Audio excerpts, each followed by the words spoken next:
We're going to call the meeting to order. This is the May 21st, 2021 Traffic Advisory Committee meeting for the town of Wakefield.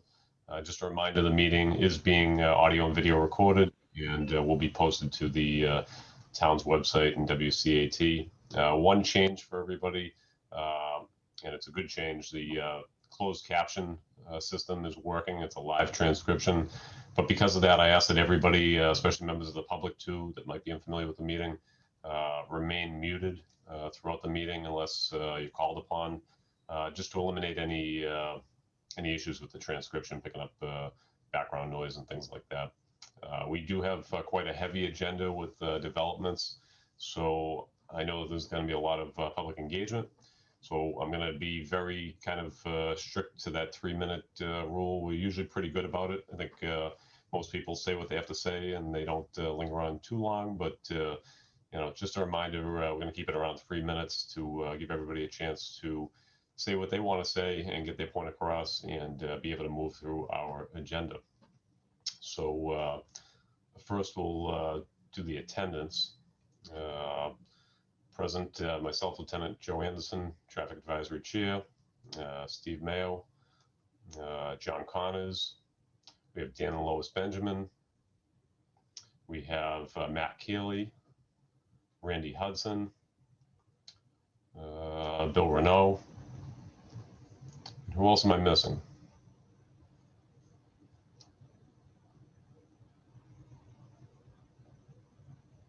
I think that's it. All right, no meeting minutes to approve this meeting. There'll probably be a couple next meeting. Dan, would you lead us in the Pledge of Allegiance?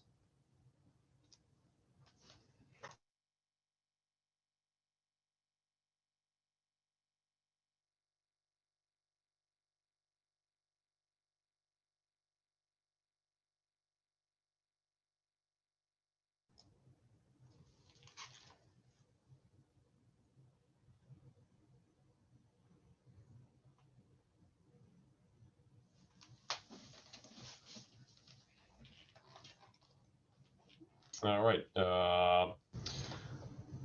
Item number 5 is new developments, review and updates. The first 5A is 44, 46, 48 Crescent, known as Crescent Commons. I have it there as a 56-unit apartment building, but Brian, was that a 45 now? Is that it's been reduced? Is that correct? Yeah, I can. It has been reduced to 45, and we're going to present you some detail on that, Lieutenant Anderson. Sure, thank you. If I may. Sure. Great, thank you. For the record, Attorney Brian McGrail, representing Crescent Commons, regarding the proposed Chapter 40B multifamily development at 44 through 48 Crescent Street in Wakefield. This project has been before the Traffic Advisory Committee in the past. We appeared before your committee in February, I think it was February 19th, 2021. Presented the project at that time as a 56-unit project. That meeting resulted in a memo being generated by Matt Keeley on behalf of the Traffic Advisory Committee that was shared with the Board of Appeals.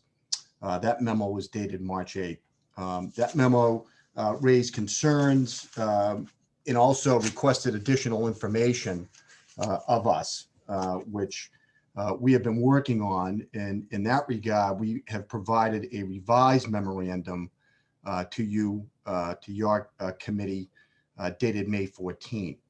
And the highlights of our memorandum, we believe we address all matters that were raised in your prior memorandum.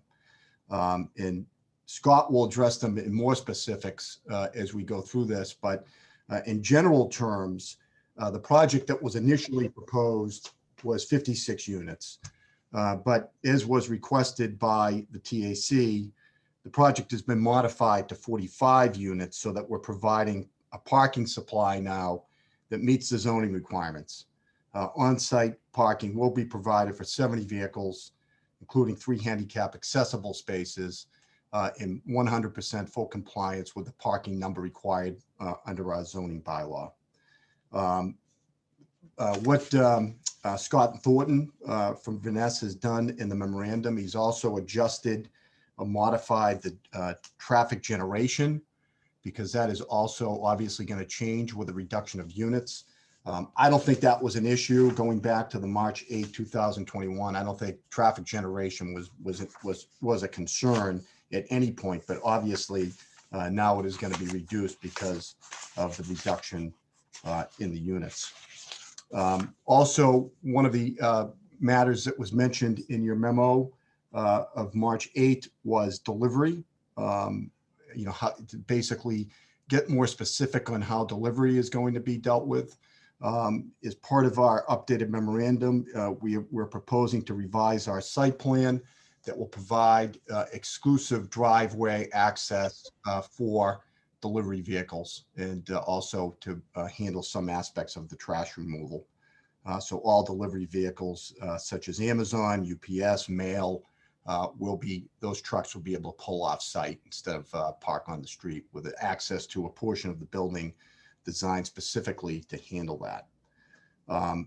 Parking was a major concern because as previously proposed, the project did not meet the parking requirements under our bylaw. In your memo, you stated, and I'll quote, "Although developments being permitted under Chapter 40B are not obligated to meet the minimum parking requirements of the town, VHB feels that in this case, a significant shortfall in parking proposed for the project could result in impacts on public safety." And it goes on. We heard you loud and clear on that. As I've mentioned, that resulted in a significant reduction of units, 11 units. Also a significant reduction in the size of the building. So now we are providing the parking spaces that are required under our bylaw. As proposed, we have 42 bedroom units and 5 3-bedroom units. The total number of parking spaces required for those units is 70, and that is what we are going to propose to provide to meet the requirements under our zoning bylaw. Also in that memorandum, Matt had asked Scott to address some site distance evaluations. That's out of my pay scale. I believe we've addressed them, and certainly Scott and Matt can have a discussion on that, but I don't want to purport that I know what how that works. So I'm going to kind of step aside on that issue. Basically, I guess in conclusion, when you look at our memo, the project is now providing parking which is consistent with the requirements of the zoning bylaw. We will show you a site plan as far as dealing with the delivery vehicles that was requested of your committee and your consultant. One of the other things that you would ask for is a review of crash data at certain intersections. Scott has gone into detail on that, and I think there was some misreported data on prior crashes in the area, and Scott can discuss that. And then, as I mentioned, the site distance issues. So I guess maybe the best thing to do is, let me try to share the screen and kind of show the site plan, and I'll show where that delivery driveway is going to be, Lieutenant. Is that okay? Sure. Yeah, that sounds good. And then we can have Scott go from there after. Yeah, and certainly Matt can jump in, as I'm sure he will. Let me just try to find this. Hold on a second.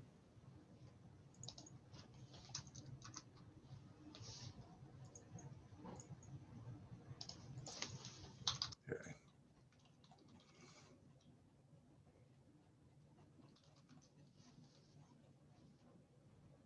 Okay.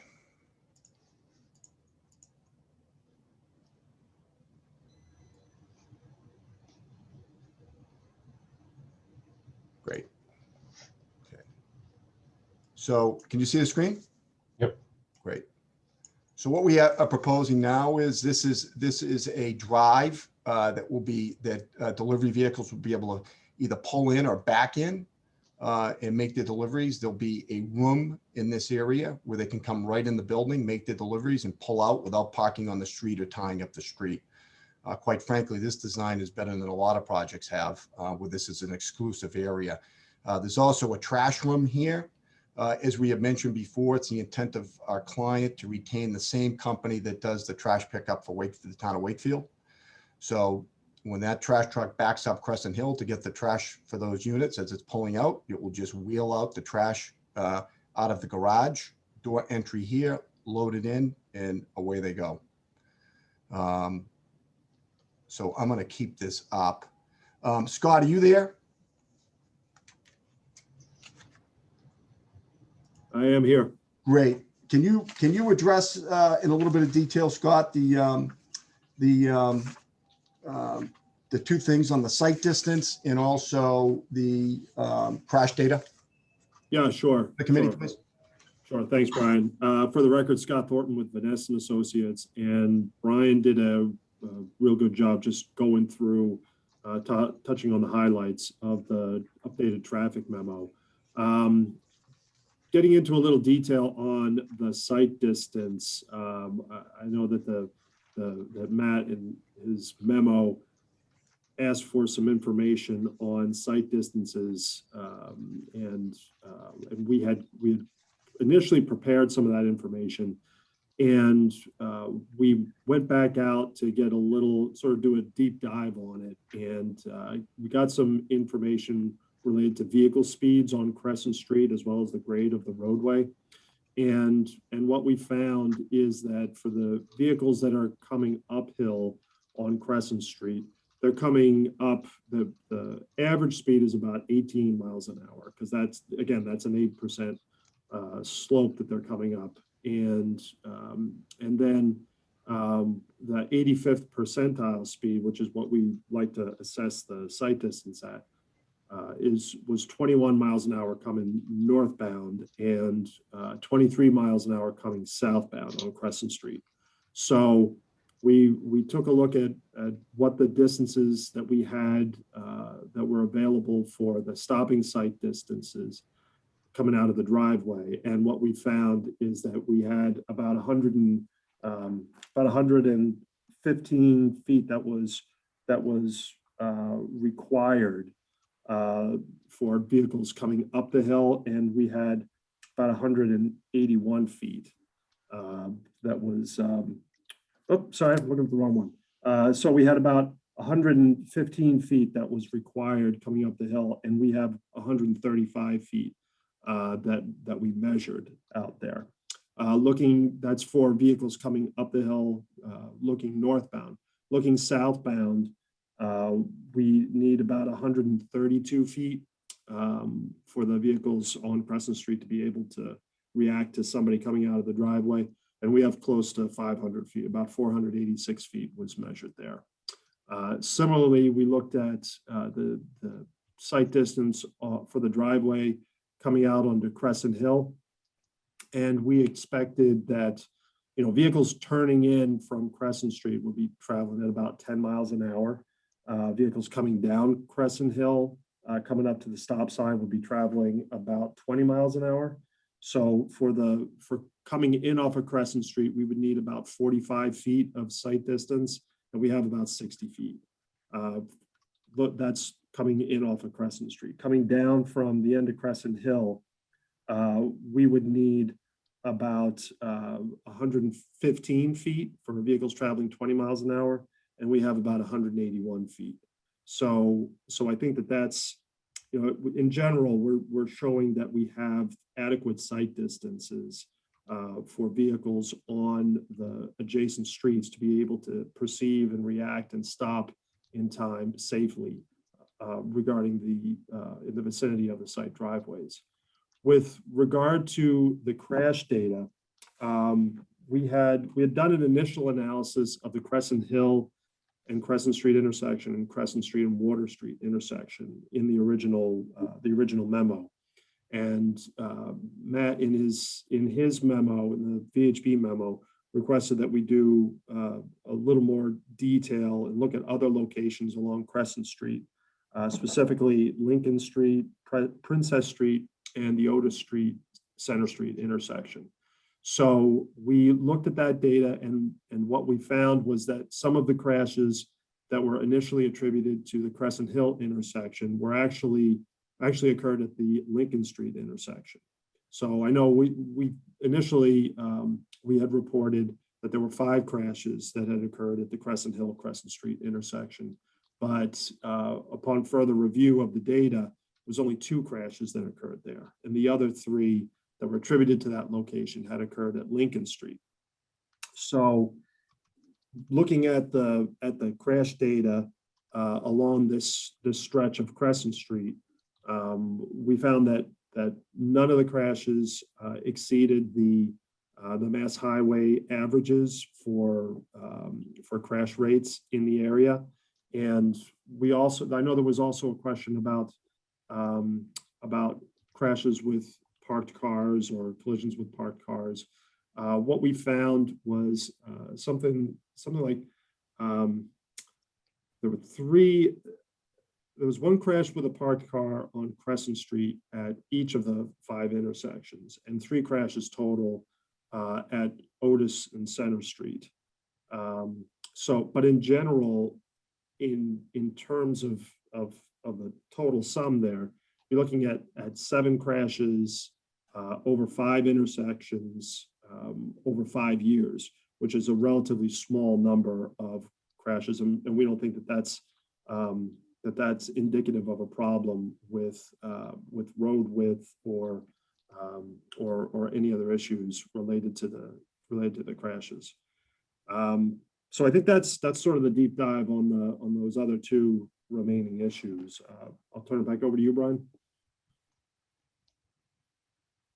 One other thing that was mentioned, I think Matt had asked for a no parking here to corner on Crescent Hill south of the site driveway, and also on Crescent Street north of the site driveway. And we're in full support of that request. If the town wants to implement that, there's no issues with us on that. So we feel, I guess in summation, that we've addressed all of the issues that were raised and provided the information that was requested. And we're happy to hear obviously any comments or input from the committee. All right, thank you, gentlemen. Matt, do you have anything on your end first? I guess we'll start with Matt Keeley. Yeah, just a couple questions on the site distance and the crash data. Scott, I just want to make sure I'm reading things right or not missing anything, just because there's a lot of footnotes on the site distance table. So I just want to make sure. So my first question was for the intersection site distance at the site drive on Crescent. So that would be footnote G, it looks like. So that mentions some selective trimming. Yes, the ISD could be met with some selective trimming. Is there a tree that would be recommended to be taken down, or is that right? And I think that's more based on the existing conditions that are there. Mm-hmm. There's some vegetation that's there that was obstructing the line of sight when we were out there, but yeah, that will probably get removed just as a consequence of construction. That's what, yeah, I was curious if that is something that's just part of construction as well. Just if I drop down and Google, I was just trying to see, what that obstruction is right now. So you think that would be eliminated as part of construction? Yes. Yep. Okay. My next question was on in the table for Crescent Street at Crescent Hill intersection site distance. Footnote H says based on 30 mile per hour approach speed. Yep. Is there any reason you use 30 as opposed to what you measured with the ATR? We just assumed that by the time the curve starts to flatten out as you get further uphill. So we just assumed by the time the vehicles were up to Crescent Hill, they'd be traveling closer to 30. Okay, and that one is looking north. So yeah, I guess for the one that's looking north, do you think they would be traveling 30 coming southbound before they get to Crescent Hill, or do you think they would still be a little bit slower than that? I'm just wondering if this is being a little bit conservative, because it is slightly under on the ISD. Yeah. So I think it's probably fine. It's just I was just curious about the 30 miles an hour. Yeah, I think it probably is conservative. We were when we got the results back, I was frankly surprised to see that the speeds were lower going downhill than I would have expected. But they were coming in at 23. So I think people probably start slowing down earlier. So they may not be traveling at 30 miles an hour as they're coming south on Crescent Street, coming up to Crescent Hill. But again, I think it's probably just a conservative way of looking at it. Yeah, I was just thinking coming southbound, being able to see the horizontal curve up ahead, maybe they wouldn't be at 30 as they pass Crescent Hill. Yeah. Okay. So I'm good on the sight distance. Thank you. For the crash data, to be honest, I don't have a sense of what's normal for crashes with parked vehicles. So I know you say it's 7 crashes over 5 intersections over 5 years, but that still seems like a lot of crashes with parked vehicles. And I know that's one of the concerns we've raised before, just about how tight the street is. So I'd be curious to hear other people's thoughts on that. Yeah, and I know, and granted, I would as well. I think you're right. In general, we don't really do the kind of sort of really deep dive on the parked cars types of collisions. So it is tough to have a frame of reference to compare it with, but in terms of the overall numbers, it doesn't seem like it's high. One per year, pretty much at across each of these locations. They might have been. Who's to say? But I think the no injuries were involved with any of them, so it might have just been slight side swipes. But yeah. I also would be interested to hear what other people have to say. Yeah, just with streets throughout the town being tight with on-street parking, I'd be curious to hear what Lieutenant Anderson has to say in terms of frequency of those types of crashes. Yep.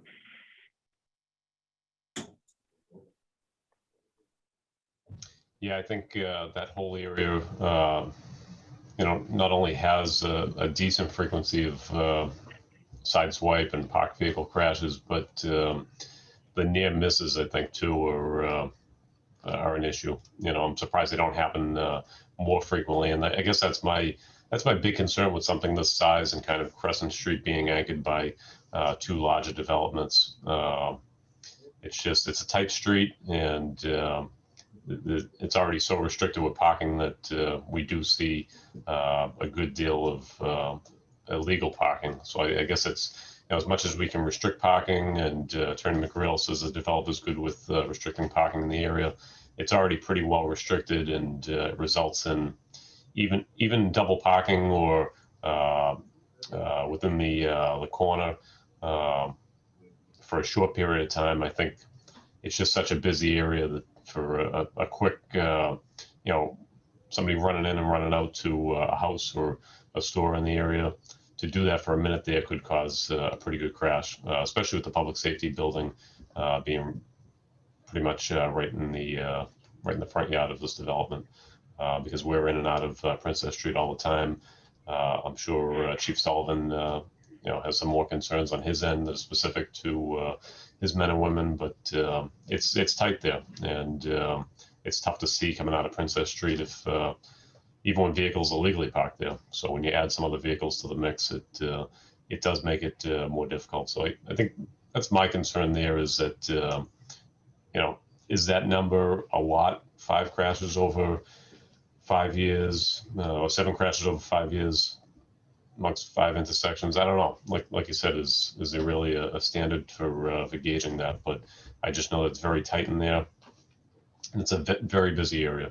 Crescent Street is it's a cut through, so much so that I know truck exclusion was put into place many years ago, and it connects the center of town to the north of town, and to our business district, and some of our essential services like our police and fire.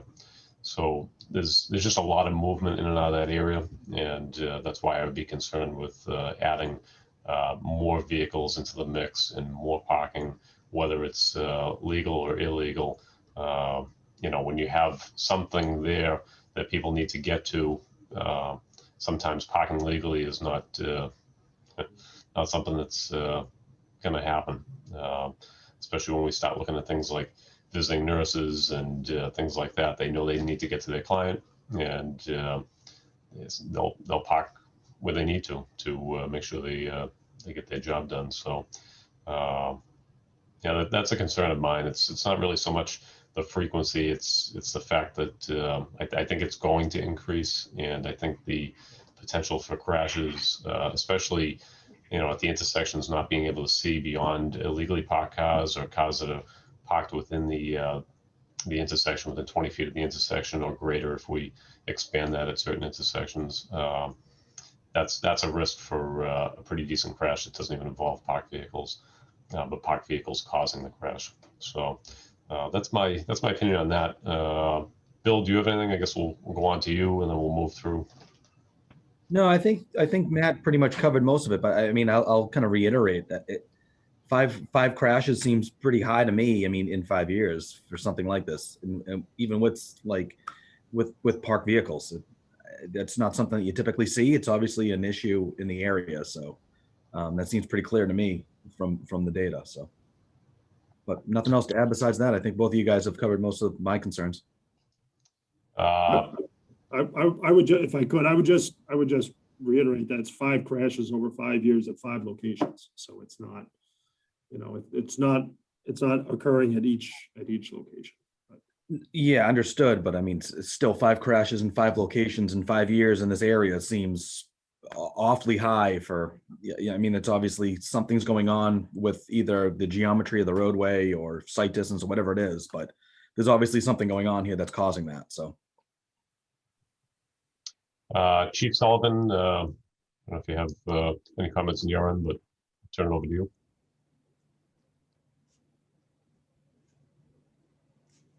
Doesn't look like you're on mute, but I can't hear you for some reason.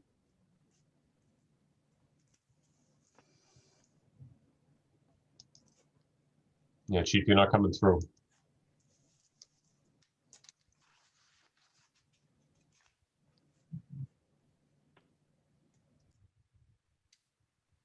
Can you hear me now? I can. Perfect. Thank you. All right, great.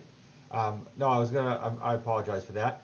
I have no comments in addition to the comments that you made, Joe. I think you're right with the illegally parked cars and the site issues they're going to cause. I notice it every day when we're coming out of the parking garage in the cruises, and as well as the fire trucks coming off the ramp. But it's definitely going to be a problem.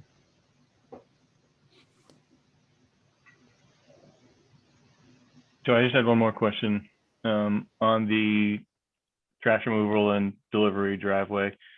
Is that going to have some sort of sign so that delivery vehicles know to use it? Ryan or I just wonder if Amazon vans will still just pull up right live park and run to do a delivery as opposed to actually using the driveway if they don't know it's there. Yeah, they won't be able to get in. They're going to have to go through that because that's going to be the delivery space. So they're going to learn pretty quick. They're not going to be able to access the front of the building. So, and they will be instructed and it will be posted. Okay.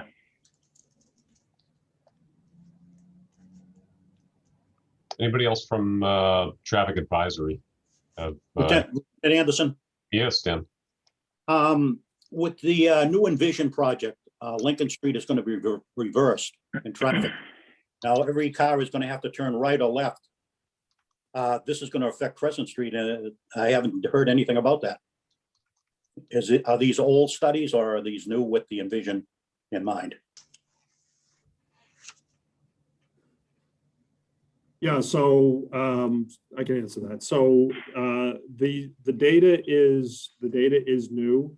Again, we were looking at the effects of this specific project, and I don't believe that I think the last update was really issued to respond to the TAC comments and the memo from March 8th. But again, in terms of traffic impact, the project really has a de minimis effect on traffic flow, and percent increases during peak hours are very small. So if the traffic volume increases on Crescent Street, I don't think that it would really make a large effect to the operations associated with this project, with adding this project traffic into those revised conditions. Scott, I think, Dan, if I could jump in for a second, I think what Dan's talking about is if Lincoln is now, one way the other direction, that's going to create more turning movements in that area. Is that going to potentially impact Right in a left turn. right, either safety or potential collisions there? Because now you have, Lincoln Street left and I right. can foresee people stopped at the lights on Main Street trying to avoid those lights coming up Lincoln Street and going onto Water. So it would increase the traffic a little there.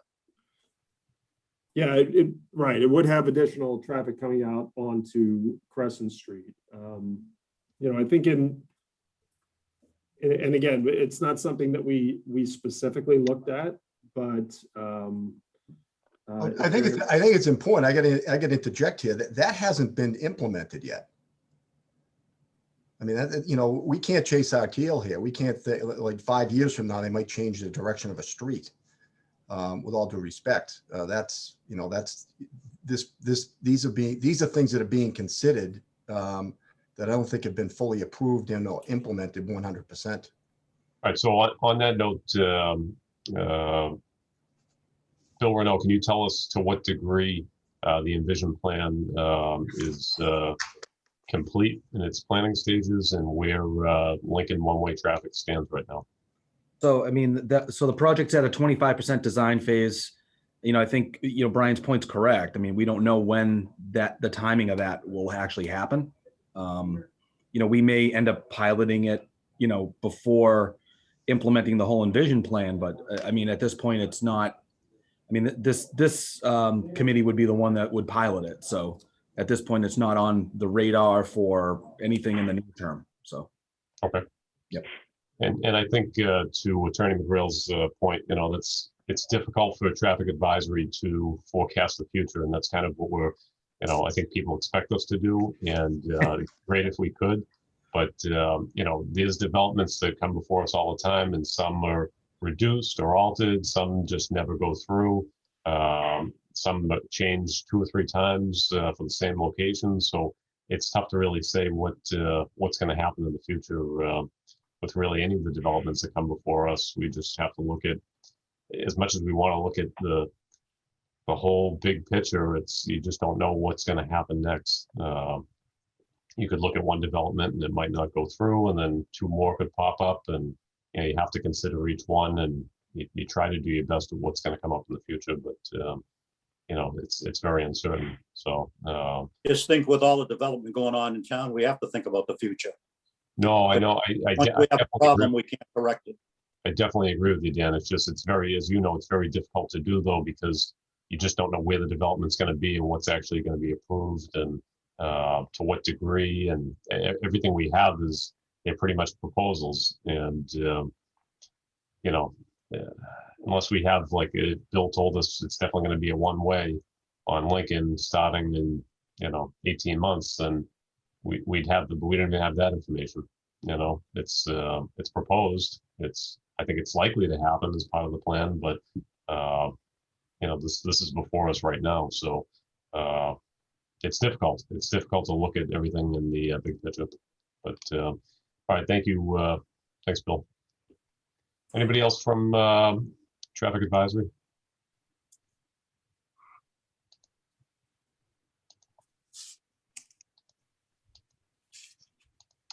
All right, so what I'm going to do is take, unless Brian, do you have anything else for us, or the developer?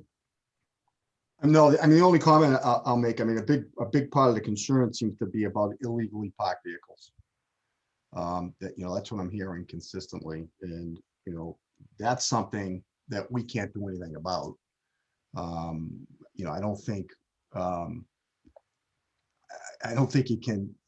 That's a difficult thing from you know, our perspective, because you know, it's really, with all due respect, an enforcement thing. If people are parking illegally, you know, they shouldn't be parking illegally, and you can't say, well, hypothetically, more people are going to park illegally, or illegal parking is going to have an impact, because that parking isn't there.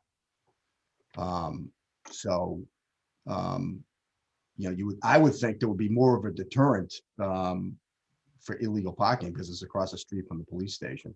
I'm surprised that people will be that bold, but Well, you would think so, but I think, you know, the other problem too, Brian, I think, is that enforcement isn't really so much of an issue when it's a building like this and people might be running in and running out, or it might be a delivery that's, you know, maybe not one of those Amazon ones that's going to go make an Uber Eats delivery to a unit or something like that. They're going to be in and out for 2 minutes, and that 2 minutes could cause a crash, but it might not be long enough for us to do any enforcement on. You know, I think. Yeah, I understand. I just think it's a hypothetical. I mean, you know, this is a 40B project, and you know, in reality, to say we think there's going to be illegal parking, we think that that's going to have an impact. You know, I can tell you this. You know, we can address the concerns that we have control over, which we think we're doing in good faith. The reduction in the units and to comply with the parking requirements, which, you know, as your consultant even acknowledged, is not necessarily a requirement of 40B. It's a pretty big step. And anything we can do, if you want to make suggestions of us to help with that concern, we're open to it. We're open to funding for the posting. You know, whatever we can do to help, we're here to help. So you tell us, you know, it's illegal. You tell us what we can do to help. We'll do it. Well, I think, you know, you guys have obviously reduced the number of units, and it's created more parking, but I think, and I don't know if the footprint really even would allow for it, even if you guys wanted to, but having more parking than what's needed would obviously address the concern of the street being narrow and there already being not a whole lot of available on-street parking. But that's not something that we can require you to do. It's like you said, it's a 40B project, and this is what you're proposing. And I'm just saying, to counter that, that would be something, is if you had more than enough parking there for visitors and delivery and anybody else that might show up to this development, then that is something in a tight street like this with no available on-street parking that could be done, is having. So what we have done in that regard, just to point it out, is if you look at our driveway entrance coming in off of Crescent Street, we've also provided for a temporary live loading area. Okay. To get more potential people off the street, so that this could accommodate move-ins. We thought about that. People that are moving in, moving out, furniture delivery. That's how we will address that. It's pretty easy for people to get in, and they have access right into the garage and right into the elevators. So, you know, we're doing everything we can to contribute to get people off of the street and meet the parking requirements. And we'll continue to do that. You know, if you want us to contribute to more posting on the street, you know, we're happy to entertain that. Anything that we can do to help alleviate the concerns, we're ready, willing, and able to try to do that. All right, if nobody else from Traffic Advisory has any comments or questions, I'm going to turn it over to the public. However, I have Katie, and I can't pronounce her last name, Kulaga. She sent in some comments, and they're with the meeting materials. And if she's on and can unmute and tell us a little bit about her experience as a resident there with the on-street parking. Good morning. Can you hear me, Lieutenant Anderson? I can. Katie, how do you pronounce your last name? It's Kulaga. Kulaga. All right. Katie, could you tell us a little bit about, you had a very well-written letter. And, if you tell us I'd be happy to. And I also have some comments related to some of the discussion topics that have come up today. So for those of you who I haven't yet met over Zoom or email, my name is Katie Kulaga. My husband and 2 young children and I live at 9 Crescent Hill. And so we did submit that letter with our concerns and, wanted to say that people are parking illegally because the neighborhood just doesn't have enough space for people to park legally. Lieutenant Anderson had used that example of a visiting nurse, and that was a really good example because we have an elderly disabled neighbor who does have a nurse who comes to call on him. I know that Mr. McGrail mentioned that the current plan provides the parking spaces that are required by the bylaw. But the bigger issue is that the parking and the traffic in the neighborhood is really tight, and we see this firsthand. And I know that you guys who are based on Crescent Street do as well. I don't need to repeat everything that Lieutenant Anderson said, but I do have some specific concerns about the impact on Crescent Hill. Crescent Hill is a tiny dead-end street. It's not a cul-de-sac, so there's no place to turn around. Vehicles often back out of Crescent Hill rather than a normal dead end where there would be some type of turnaround or cul-de-sac. On your plan, there was a trash removal and a delivery area. It looked like that was a 12-foot wide space for vehicles to back in and out of. And to be honest, it looks like a back alley that's located off of Crescent Hill. Am I understanding that correctly, that it's a 12-foot wide driveway that vehicles would back in and out of?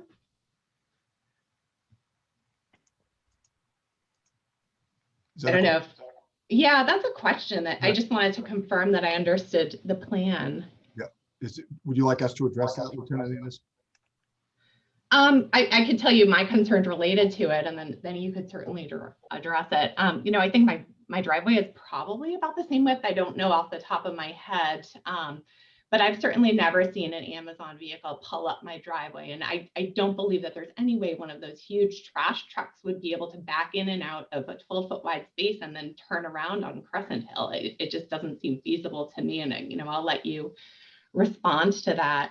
I'm also curious to hear where guests will park. Supposedly Bright View included sufficient guest parking. And they all ended up parking on Crescent Street, and now parking is not permitted on that one side of Crescent Street. And it seems like they're parking in the town lot, taking away spaces from patrons. And I just want to emphasize there is not enough space for people who currently live and serve this area to park. I sent over in that letter, I sent over some picture examples, and it's continuing. I don't call in and report and ask our police force to ticket these people. Most of the people who are parking illegally seem like they're renters in the area. I don't want the renters to get parking tickets. That just doesn't seem like the right thing to do. I'm not super familiar with this crash data, but I am familiar with the neighborhood. And you mentioned that 3 of the 5 crashes occurred on the Lincoln Street intersection and not the Crescent Hill intersection. That Lincoln Street intersection, if I'm understanding you correctly, it's just 102 feet away from the Crescent Hill intersection. And my family who lives here, we consider it all kind of one diagonal intersection. So there's certainly ways to split the numbers out to make it seem like a lesser impact. But, to me and to my family, that does seem like a big deal. I'm also curious if the traffic study was done during the pandemic. I know that quite a few people in the neighborhood are working from home and rarely drive these days. And, once things lift, I expect there will be more traffic. My husband has also expressed concerns about the impact on the one-way flow from Lincoln Street. And so I'm curious to hear your response to these, but before we do so, I did want to wrap up by telling you that the traffic and safety impact from this development has resulted in my family and me looking for another home in a different neighborhood. I do not think that this is appropriate, and I feel like it's impacting safety for myself, my family, and my neighbors.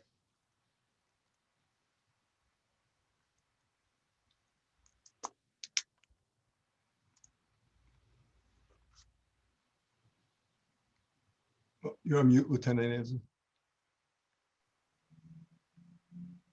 Katie, thank you very much. Attorney McGrail, if you have any Sure. response. I'm just not good at multiple questions in one question, so I want to make sure we address everything that Katie raised. So I think the first thing I remember is the driveway, trash removal at the delivery area. Rick Salvo, are you our site civil engineer. Could you address that, Rick? Yeah, so the width is 12 feet. That was correctly noted off the plan. You know, a standard lane in a road is typically 12 feet wide. So, you know, these vehicles can travel over the road. There's no reason why they wouldn't be able to back into this alleyway back here to be able to accept deliveries and pull in, pull out. I think 12 feet is a more than adequate width. Would it be possible for you to pull together a model of what exactly that would look like, given the current, you know, where residents are able to park now? Yes. Thank you.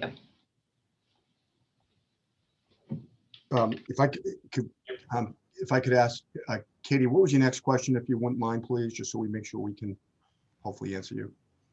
Well, I guess that question was both for Amazon as well as Trash. Thank you. the trash. And I know I have concerns about how those trash trucks would be kind of swinging in and out. I know that they have a pretty wide girth in terms of movement, and you know, would like to see that model for both Amazon and trash. I don't believe that Amazon will really pull in there, that they're going to park on the street. They never pull into our driveways. So I don't see why it would be any different. Okay, so the next question. Well, let me deal with the trash. So that alleyway will be to handle trash coming out of the building, but not for a truck to pull into. I think I stated earlier in the presentation that the plan is to retain the same company that picks up the trash, and I believe that trash truck backs up Crescent Hill to service current residents. Is that correct?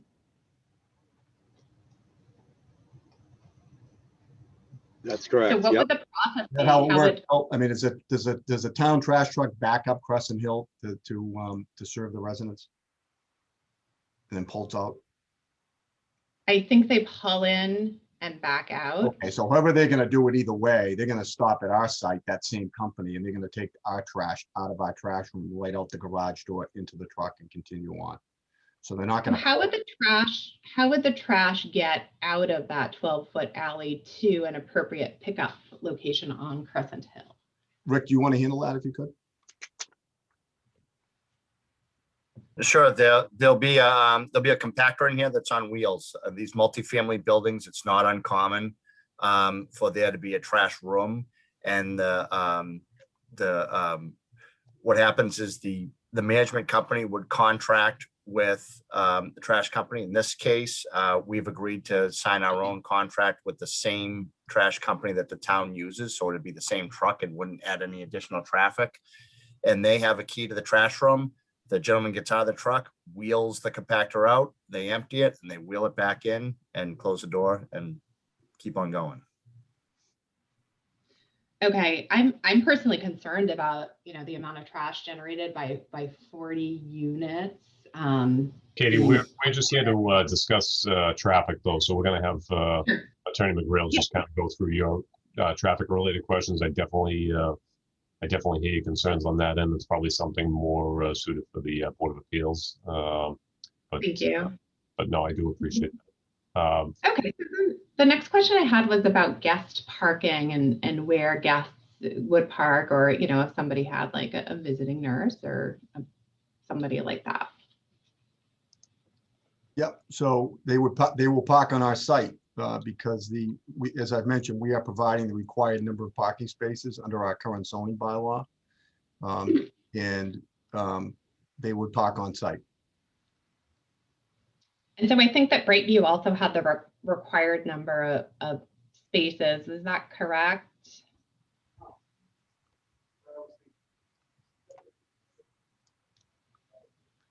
I'm not sure we have that information readily available for you, Katie. But yeah, that's okay. You know, I think that was and maybe somebody else on the call is more familiar with that, but, you know, it seemed like that also caused some pretty significant parking issues in the neighborhood related to guests coming to and from Brightview. And, you know, I understand that there are, you know, numbers in terms of goals, but just want to think about the reality here.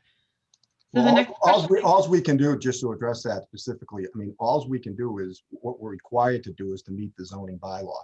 With this project, we're not even required to meet it, but we are meeting it. So I'm concerned that guests are going to park on Crescent Hill, and that will limit emergency vehicle access to my home and my neighbor's home up on Crescent Hill. Again, we're meeting the bylaw. So, that concern, with all due respect, is a hypothetical. That's not happening at this point. Well, what is happening is there's not enough space for the current volume of vehicles to park legally. I sent the pictures over, and you can see that there are current limitations. There are going to be even more vehicles accessing Crescent Hill and Crescent Street. How is it going to get any better?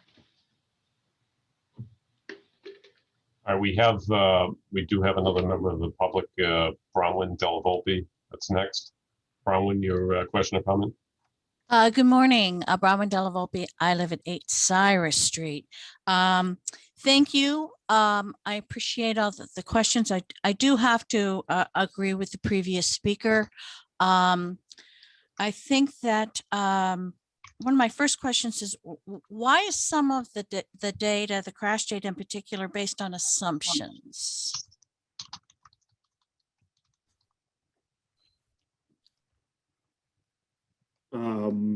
Could you be a little more specific? Yes, I think it was you, Mr. Thornton, who previously had said that, speaking about the 30-mile-per-hour rate of some of the cars traveling on Crescent Street, you said that that was an assumption. Okay, yes, yep. So can you tell me why this is an assumption? I mean, isn't that a hypothetical? Isn't that a? Well, yeah. So I guess in terms of the way the site distance is reviewed, it's typically either that it's consistent with 85th percentile speeds, which is what the speed limits are typically set at. So so in this case, the 30-mile-per-hour speed is actually higher than what we measured on Crescent Street. So it's probably, it's if we were to use what we measured at some of these other locations, it would result in a shorter sight distance requirement. So assuming that the 30 is prevalent in the area of the intersection with Crescent Hill, actually gives us a longer sight distance requirement, which we satisfy. So you said that the 30 is prevalent, so that seems to indicate that that's actual and not assumed. Right. Okay, so I guess I'm just a little confused as to why you said that the 30 was your assumption. You used the word assumption a couple of times, so I'm just a little confused on the data. Yeah, I think it's a concern, right? So we didn't actually have the data that indicated 30 miles per hour, but it's generally so we assumed that it was 30 at that location. Now, what we have further down the street is we have speeds that are much lower than that. We have 21 and 23 miles per hour. So again, we're just being conservative in assuming a higher number. Okay, but the 21 and the 23 miles per hour, those are actual? Yes. Okay, so again, just for clarification, why is the 30 not actual? Because why do you have actual in one portion and an assumption in another? Because Scott, it's 30 miles an hour, the speed limit. Is that what you're referring to? Is yeah. assuming people are traveling at the speed limit of 30 miles an hour? Is that? Yes. Yep, that's correct. So we're assuming that they're traveling at that speed, that 30 mile per hour speed. And, you know, again, I mean, it's a couple hundred feet difference. So we would have so we're assuming that by the time the vehicles get up to Crescent Hill, they're traveling at or around the speed limit of 30 miles per hour. Okay, thank you very much. Also, Lieutenant Anderson, does the Traffic Advisory Committee, does it review, actually go through step by step those traffic studies that are presented? We have a town engineer, and Matt Keeley reviews any materials that are presented on behalf of the developer. Great, thank you. And I will say that from experience, I know how tough it is getting out of Princess Street onto Crescent. It's just sometimes a long delay getting out. I do appreciate that, but probably we're about 5 minutes and I've been trying to keep to 3, so I'm gonna have to move on, but I do appreciate that. Okay. I wanted to answer a previous question that yes, we were repeatedly assured that Brightview would have adequate parking. And I know because I was at all of the meetings. And as we know, that did not turn out to be the case. Okay, is there going to be another traffic study done because this one was done during the pandemic? All right, we'll ask that question. I'm gonna have to put you on mute. I do appreciate that. Is there anybody else from the public that has any comments, questions, or concerns regarding this development, item 5A, 44, 46, 48 Crescent Street? If you can raise your hand, just trying to scan through here.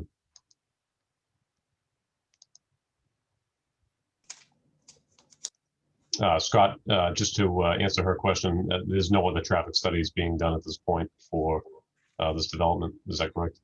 That's correct. Yeah, and we did make some adjustments for seasonal conditions and for COVID conditions that are consistent with the DOT protocols for that. So okay, thank you. And that's been reviewed already.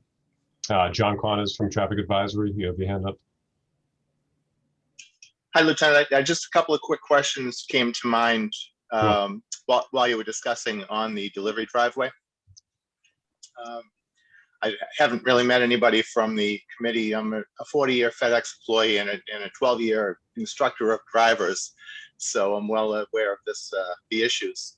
I just wanted to ask, is there access to the building from that driveway, or will they have to walk around to the main entrance? How will that work? And also, is there a staffed office for the building that might take packages?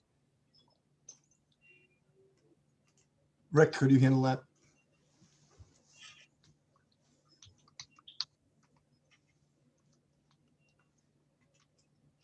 Rick, are you there? Button. There will be access directly into the garage to get to the package room from that access point. As far as this building being accessed on an everyday basis, I'm not sure the answer to that question. I don't believe that it will be staffed every day. I'm sure it will be staffed periodically by management, though. Right.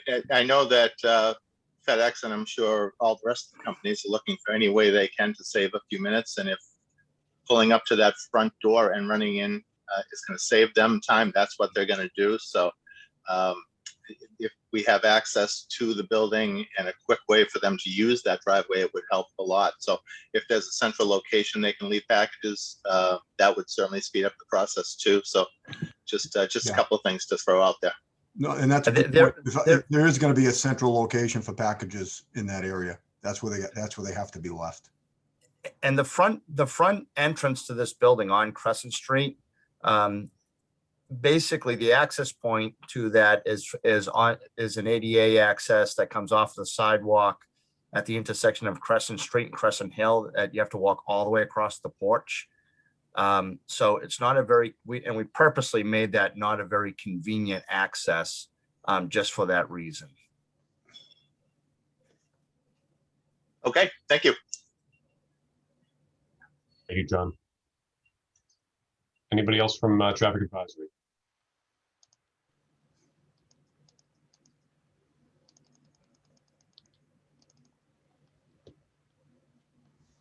All right.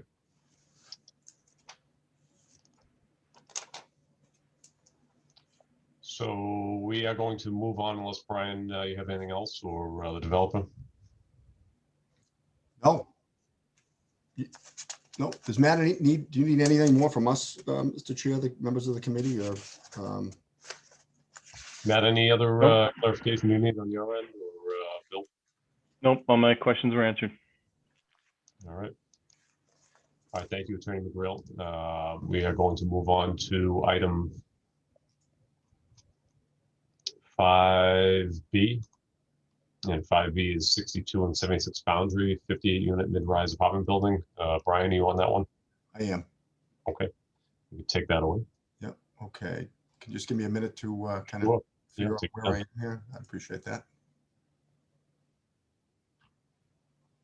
Okay. Let me make sure. Chris Thornton, I'm sorry, Chris Mulhern, are you here? Yes, sir. Great. Chris Mulhern is the architect in this project. And Mark Slager, are you here? Yes, I am. Great. And Scott, you're here?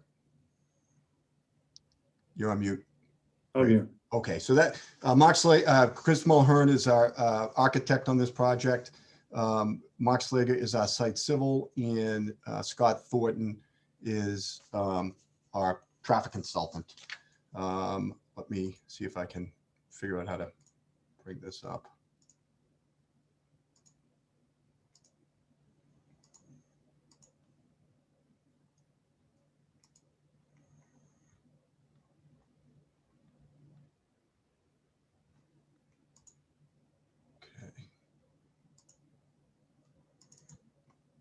Great, I think that worked.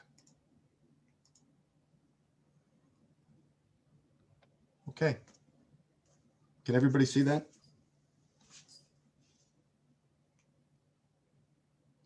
Lieutenant, you can see that? Yep, we have it, Brian. Right, Yep. okay.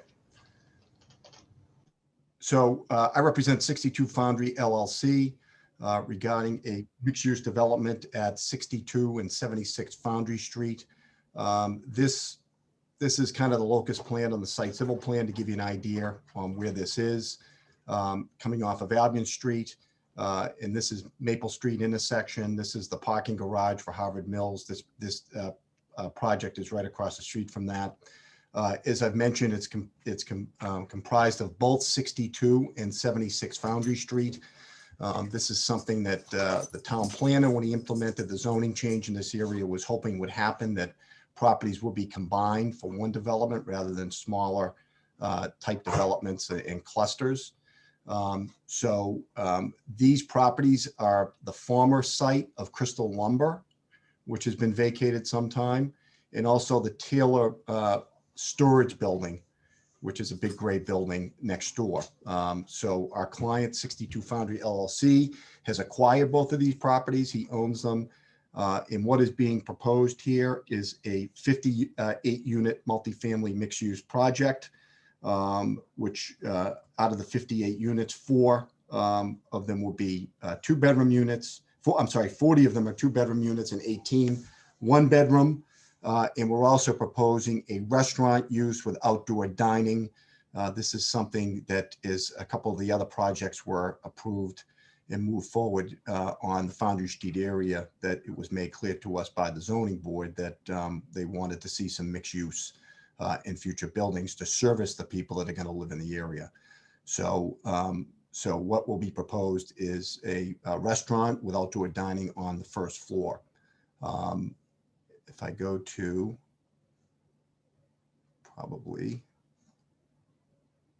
I should say the required number of parking spaces for the residential is 87. We're providing 92. And we are also providing 5 spaces for the mixed use area here. And we're going to work out a joint parking aspect with the residential. And fortunately for this site, there is parking on, we have rights in Maple Street, and there is opportunities to park on Maple Street off-site. To kind of familiarize you, let me go to, great. Hey, Chris, are you there? Yes, I am. Great. Would you mind kind of walking the board through the flow of the project, if you would? Yeah, do you want to go to a more colorful site plan? Yep, you want to take it? Yep. Okay. Can he share, Lieutenant? Great.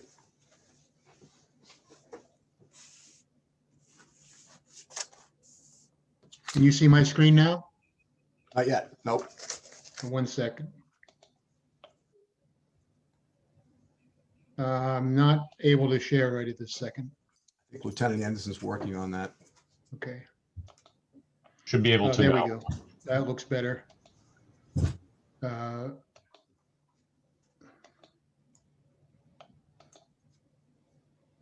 So can you see my screen now? Perfect. Okay, so this is a site plan for the proposed development at the corner of Maple and Foundry. You can see on the corner here is the mixed-use area, proposed restaurant that would be dining along the Foundry Street frontage.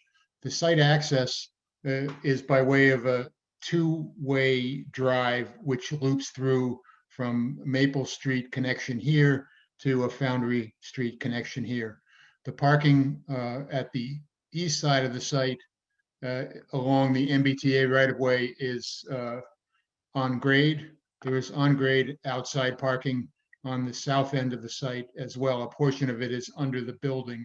And then the area that's toned in gray is a garage area for resident parking. You can see that the residential entrance is in the center of the plan off of Foundry Street, and there are spaces in here for a building manager. There's a package room in here. There's some amenities for the residents, and then the elevator core in the center of the plan. So that's the basic setup. The trash removal is tucked under the building in this corner, the south west corner of the plan. And that was, we went through a long conversation with the Board of Appeals about that, and we settled on this location as the best for the rollout dumpsters that will service the property. That's the basic story. Brian, anything else I need to add? You're muted, Brian. Thank you. I don't think so. I'm sure, we'll entertain questions, but hopefully, Lieutenant, that gives you an idea of how the layout works. And Scott, Scott, can you kind of give the board the synopsis of your study? Yes. Yeah, thanks, Brian. Again, Scott Thornton with Vanessa Associates. So we prepared a study for the development. It's very similar to the 69 Foundry Street project that was permitted a few years ago. We looked at the same study area intersections. I don't know if I can, Lieutenant, could I share my screen? Certainly can. Just give me 1 second, Scott.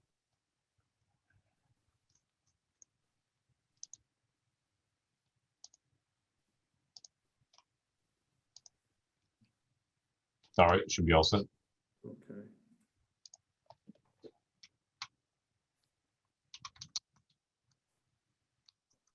Okay, can you see that? We can.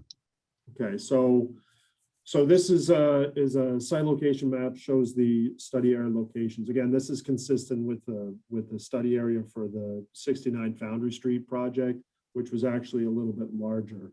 But we're looking at the two intersections, North Ave with Albion Street and Albion and Foundry Street to the north, and then we've got Broadway Street with North Avenue and with Foundry Street to the south.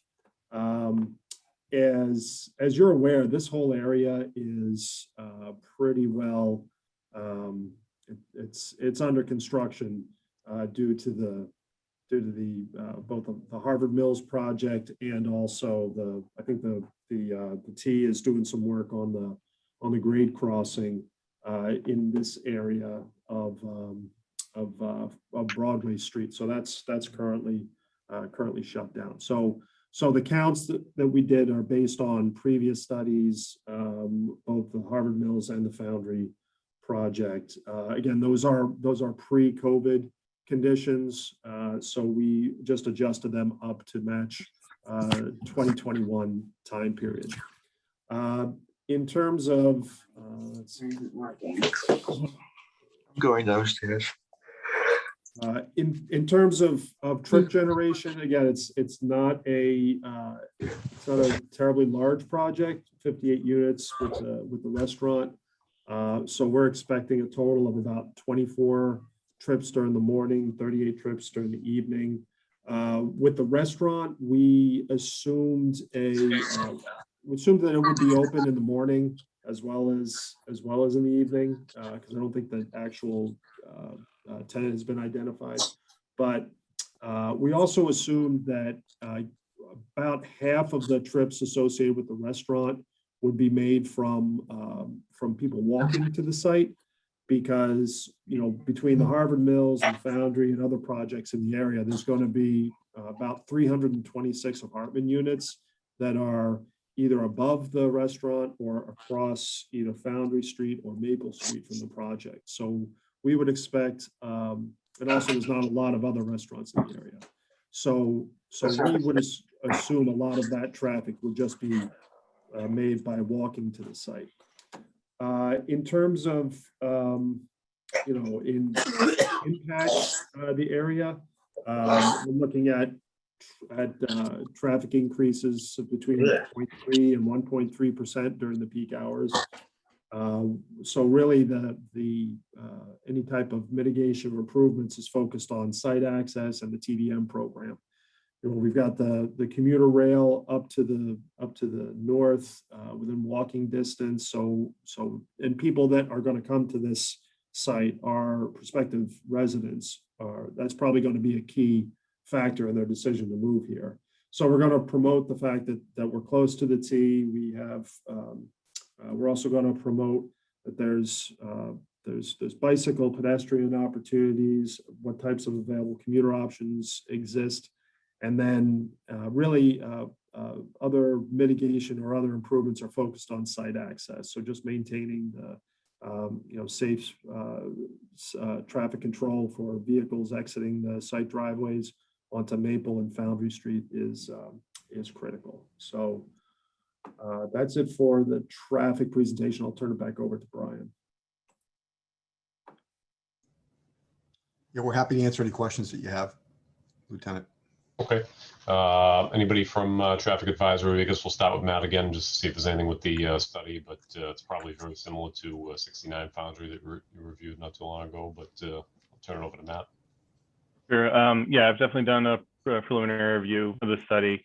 There's one thing that I think needs a little bit of a deeper dive related to trip generation.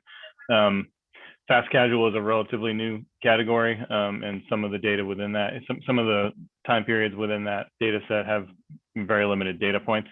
So there's a couple of different ways you can look at it that result in some pretty different numbers. So that's something I plan to take a little bit of a deeper dive on, and I can coordinate directly with Scott on that, not to bog people down with all the numbers in this forum. That was one thing that has stood out for me so far, but we can roll up our sleeves and look at those numbers a little bit closer.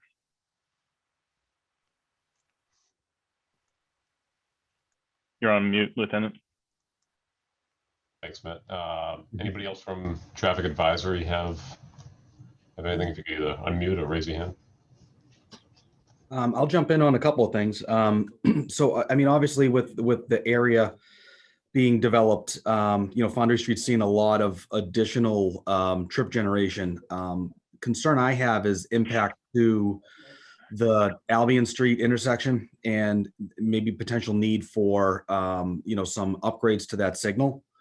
So I think, from my perspective, I'm looking at, maybe either a contribution from the development team here for, any upgrades that we would need at Albion.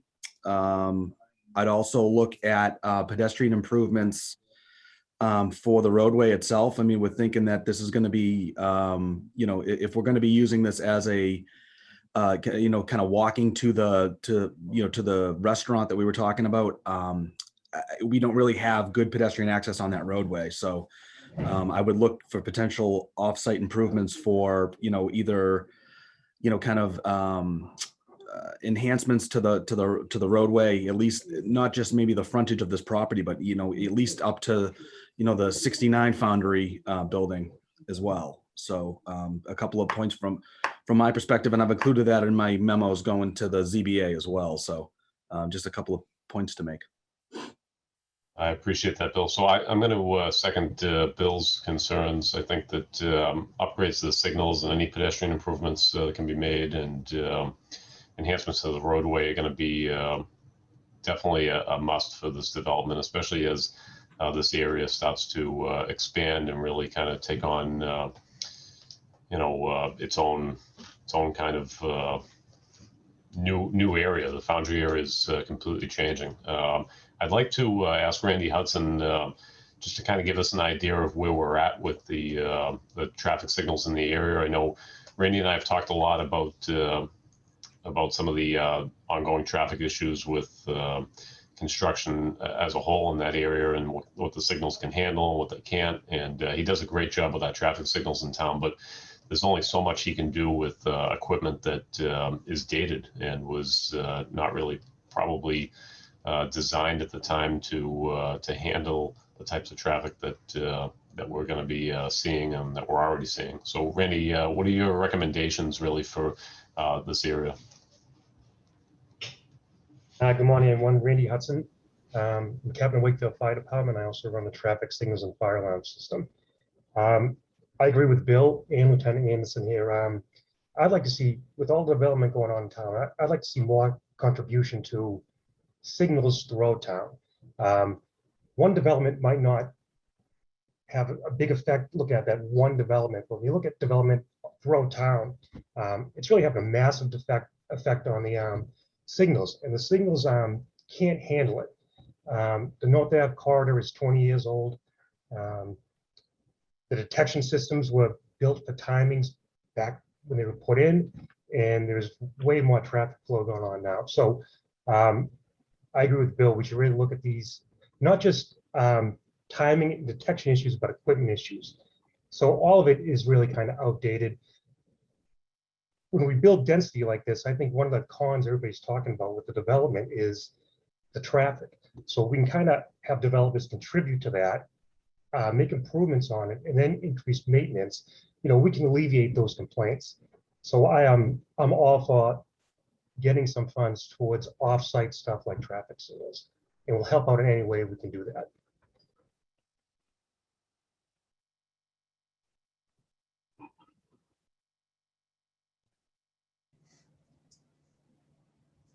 You're on mute, Lieutenant. Thanks, Captain Hudson. Anybody else from Traffic Advisory have any questions, comments regarding this agenda item before I turn it over to the public?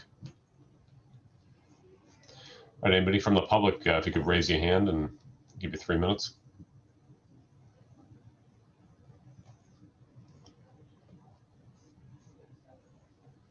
Any members of the public have any questions or comments regarding this agenda item?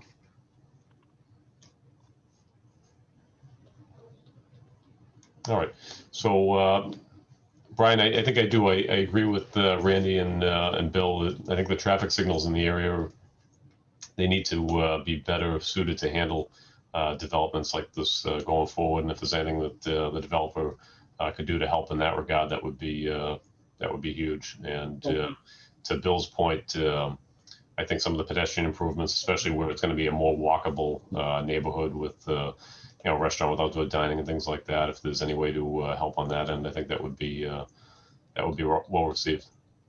Thank you. I will say I respect both of those gentlemen as I respect the whole committee. That those points are well taken. I think, Bill, we've already kind of have done some of that stuff with Harvard Mills and 69. I think you want to continue that, right? With this project. Yeah, exactly. 69 has done new sidewalks and you just don't want to kind of have the half-built model at the end of the day. You want it all done right. Which I think ideally, I think we would want to look at the corridor at least up to the 69 Foundry building and kind of have a plan for that whole thing to make sure everything connects. And I think the sidewalk is going to disappear once you get past 69. That I'm envisioning down the road when those other properties eventually get redeveloped that we would just kind of continue the same process down the road. Yeah, so I think, one thing I do want to mention, as far as the 69 Foundry project goes, one of the major benefits of that, if you remember driving down Foundry Street, the electrical utility poles were a disaster there. They were tilted, they were all over the place, they were close to the buildings, and that project funded putting all of those utilities underground along that stretch of the property, which is a huge benefit to the area and to the infrastructure for the town that was paid for by the owner of that property. In regards what Mr. Hudson and Bill Renault are requesting, I think what I'll do, Lieutenant, I'll set up a meeting through Bill Renault and work through his office on to make sure that we try to get on the same page with what's being requested. No, I think that's perfect. Bill definitely knows what's needed in that area, and that would be great. And Randy also, if Bill needs his input, I certainly don't want to shun Randy, so he's welcome too. So Works for me. Perfect. Great. All right, last call. Any members of the public for this agenda item? And any other members of traffic advisory? All right, we're going to move on to agenda item 5C, 200-400 Quannapowa Parkway, mixed-use commercial and residential units, 485 units. Attorney McGrill. Okay. We just close out of some of these tabs.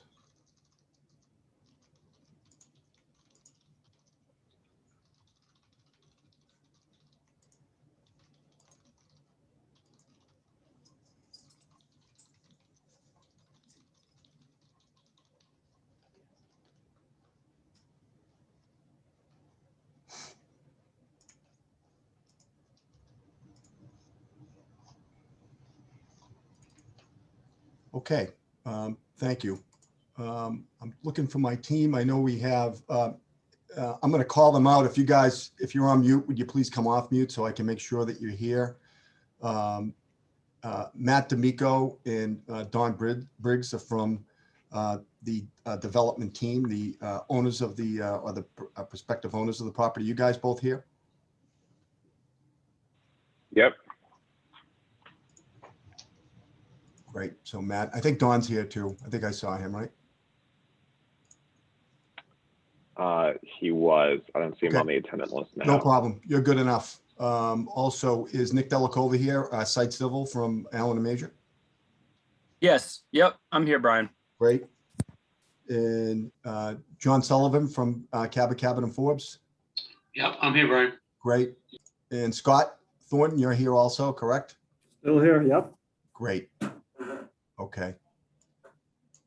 So I guess what I'm going to do is, before I hand it over to Scott, I think this is kind of the zoning board presentation, the most recent. I think as the traffic advisory know, this is currently pending before the Board of Appeals. We've had 2 hearings. We're scheduled to have our 3rd on this project next Wednesday. I just kind of want to give a quick overview of the project to the Traffic Advisory Committee with a layout, and then I'll kind of hand it over to Scott to talk about the traffic aspects of it. The property is located at 200-400 Quannapowa Parkway, the old American Mutual site, the digital data site. So I think everybody is pretty familiar with this site at this point. What we're proposing is 485 units with a relatively humble restaurant use of about 1,100 square feet. This shows you the makeup of our units. The 485, we have 57 studio, we have 275 1-bedroom, 133 2-bedroom, and 23 bedroom for a total of 485.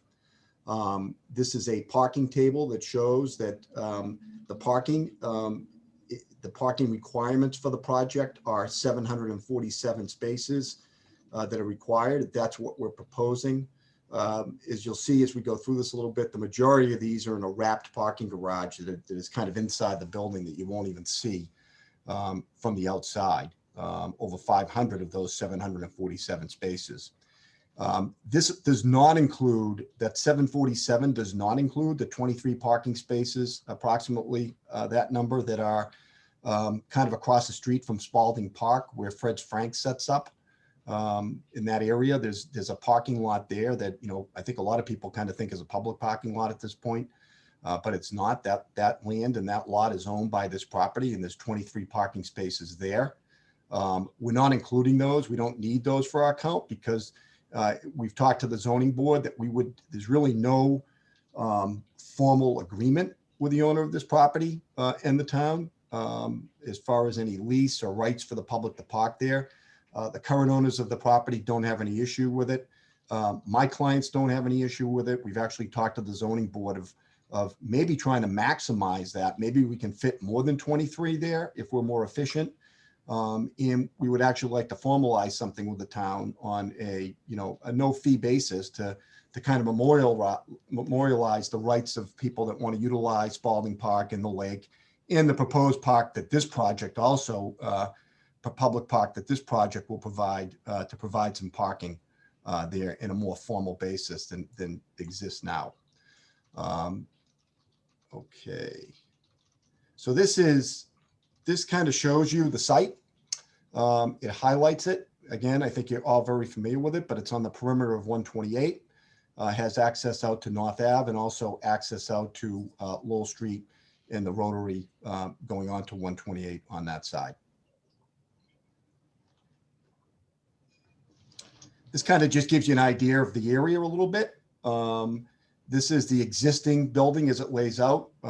It's kind of obviously pretty impervious building with a lot of hot top and concrete, no drainage infrastructure to current standards on the site. That's something that really doesn't have anything to do with this board, but it's one of the things that we are proposing that will have significant beneficial impact on the lake water quality going forward.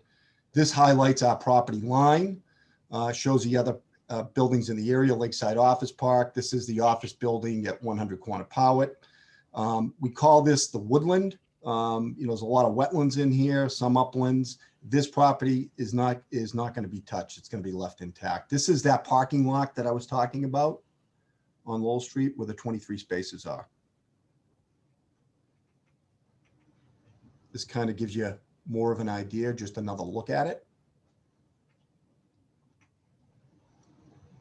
And, currently the way it works is this drive goes behind building. We're going to, as you'll see, we're going to kind of keep that in play, but it's obviously going to be brought up to better standards than exist now.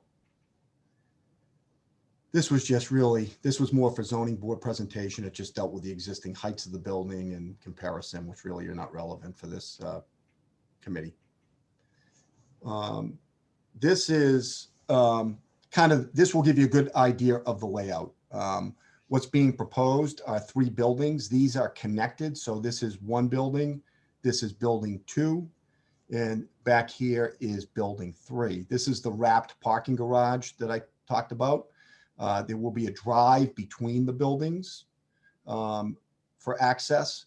And then we're going to continue this drive around. The big difference on this drive around, this road is going to be significantly improved. If you've been through there recently, I think you recognize the deplorable condition of this drive. It was bituminous concrete curbing that is all broken apart. And one of the requirements that we know we will face with the zoning board, and it's already on our plans, is all granite curbing will be put in here. There's a significant increase in the number of trees that are being proposed. We are also proposing, this is the current pathway that people walk the lake on.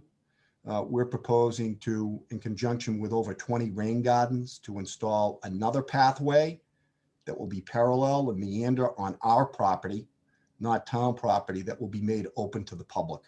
So what we intend to do is increase the public park access space and to provide a new path with gardens and rain gardens that will be in seating areas that will be open to the public and maintained by the owner of the property at the owner's expense. But this gives you an idea of the parking and the layout and the access. And as I mentioned, the wrap parking garage. I also want to point out that in our discussions with the public safety officials, we are proposing a public safety office here that will be available to our police and fire departments, that if they find personnel up at this end of the lake, kind of a far outreach of the town away from their stations, they'll have access to that. There'll be phones in there, places where they can meet with people. There can be a staging area, however they deem necessary to use it. And this is not for them to provide public safety to this project. It's just a general public safety office for them. We are going to have an extensive security program, and we're in the process of meeting with the police chief in that regard to make sure that we're in sync with any requirements that he would have with our private security companies that will handle the site. This just gives you kind of another view. This is an access to get emergency personnel in if they have to get to in the lake. If they need to get in here, if somebody is in either one of the public parks, they can get an ambulance in here or appropriate equipment that they might need.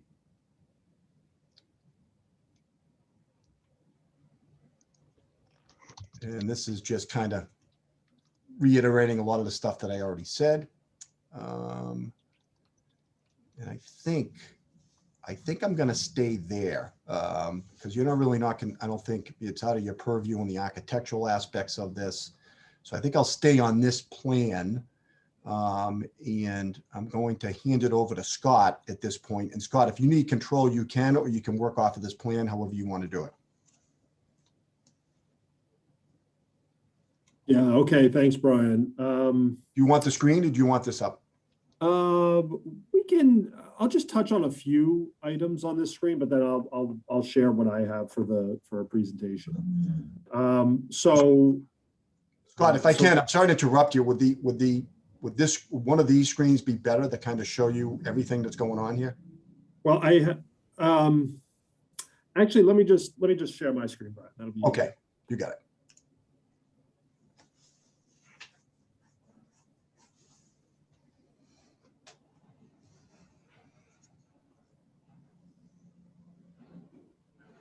Okay. You folks see that?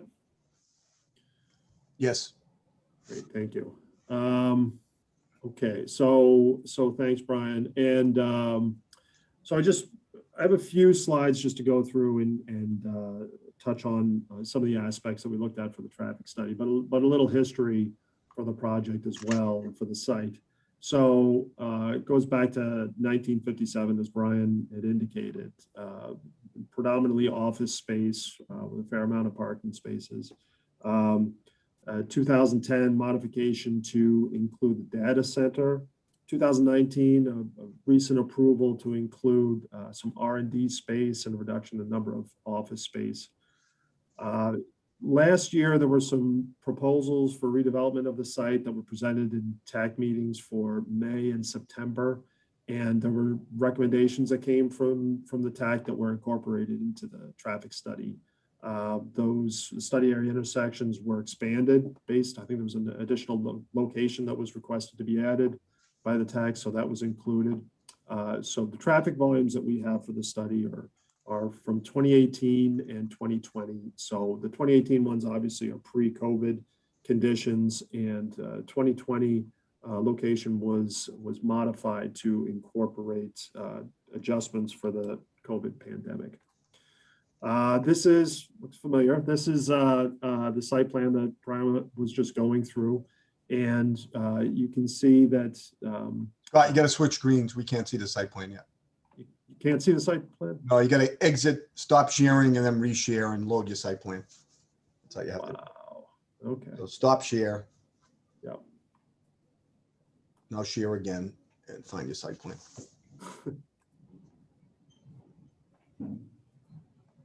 Okay. There you go. Can you see that now? Yep. Great. So again, this is the plan that we were just looking at with 485 units, restaurant space of about 1,100 square feet, 747 parking spaces, as Brian had indicated. And just calling your attention, this parking area here is broken up with pedestrian treatments, to try to implement some measure of traffic calming in the area. There's a pedestrian courtyard and a sort of pavilion crossing here with a different pavement treatment to keep vehicle speeds down lower, and the public path that Brian had indicated with connections as well for the site.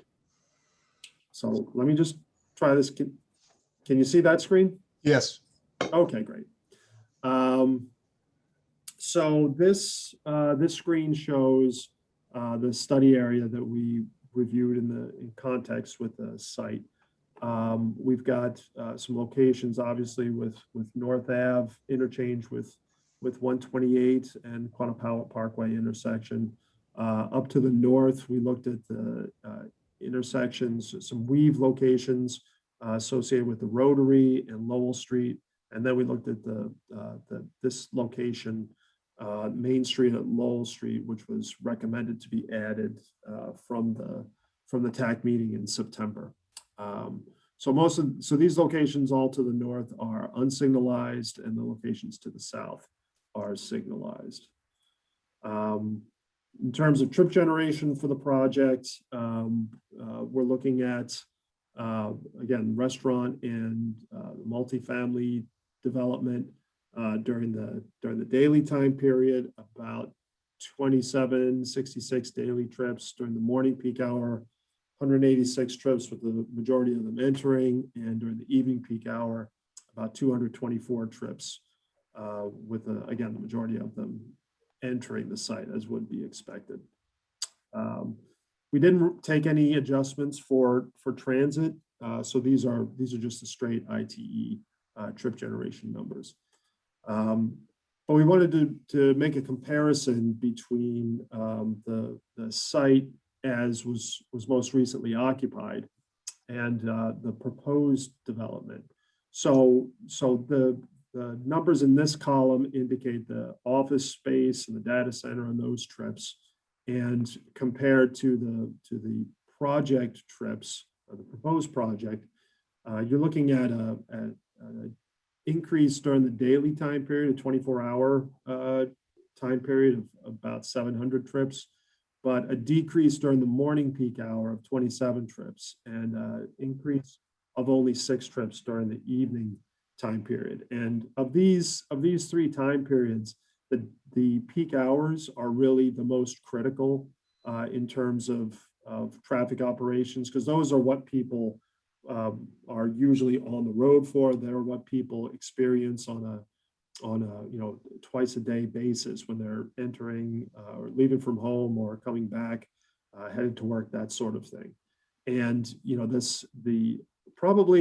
of the, you look at the trips between the office space and the data center space, if that space was the data center space was incorporated into the general office space, the numbers would be probably a little bit more skewed with even less of a increase due to the proposed project.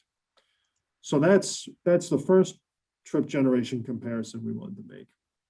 The second one we wanted to make was comparing the proposed project to the most recently approved program, which included the R&D center.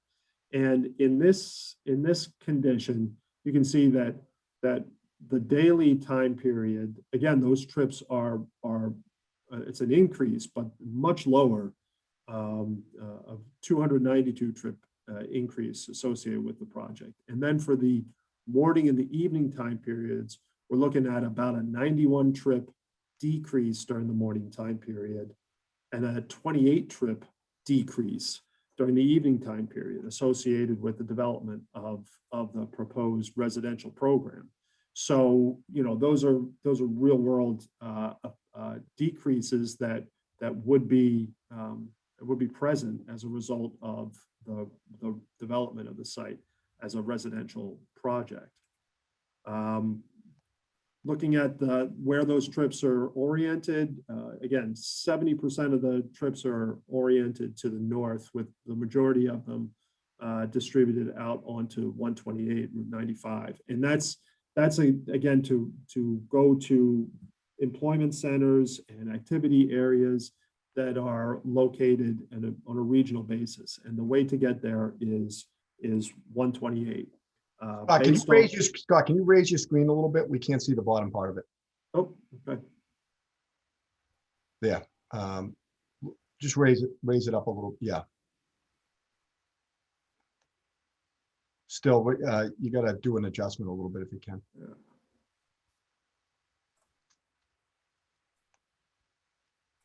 Wow, it's a lot. That's the best you can do. Nope, still working on it. Okay. There you go. Okay, sorry about that. Perfect. Thank you. So, Sorry to interrupt. So the best way to get to those regional locations is on 128. We have additional traffic that's oriented to the south on North Ave to head down into the center of town.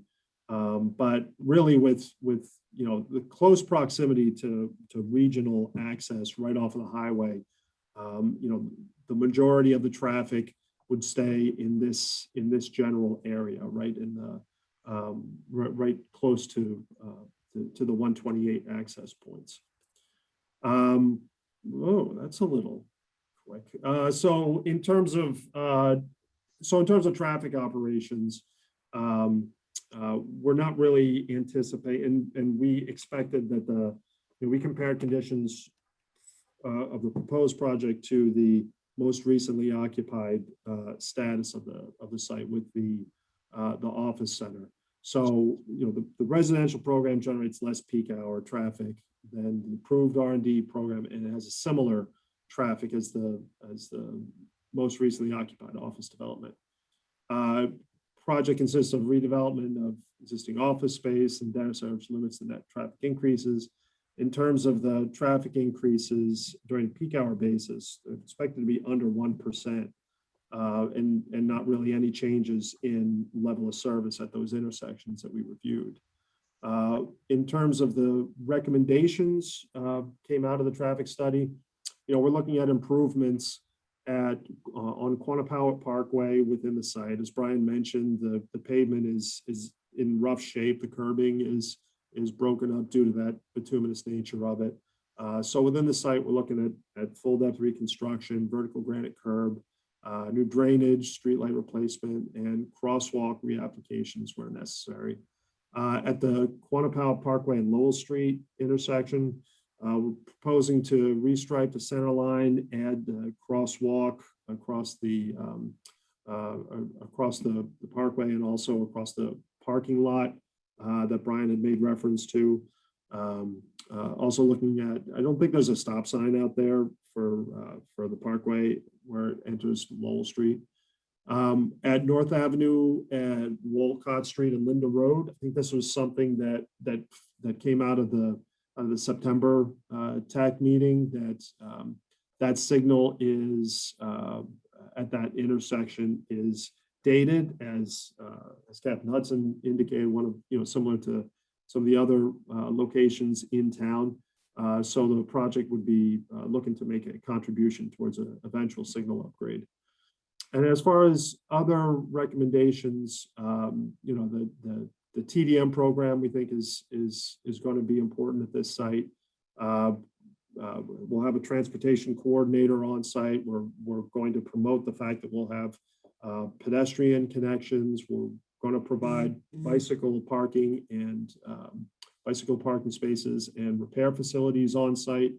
We're proposing to have work from home workspaces, some capability for electric vehicle charging stations. And we're also looking at some of the TMAs that are in the area just to see what types of services they can provide and if they would be of assistance to reducing the peak hour traffic flow even further coming from the site. So that's the conclusion of my presentation. I'll turn it back over to you, Brian. Great. And in regards to the TDM program, we're going to be working with Erin Kakinda, the new economic community development employee of the town.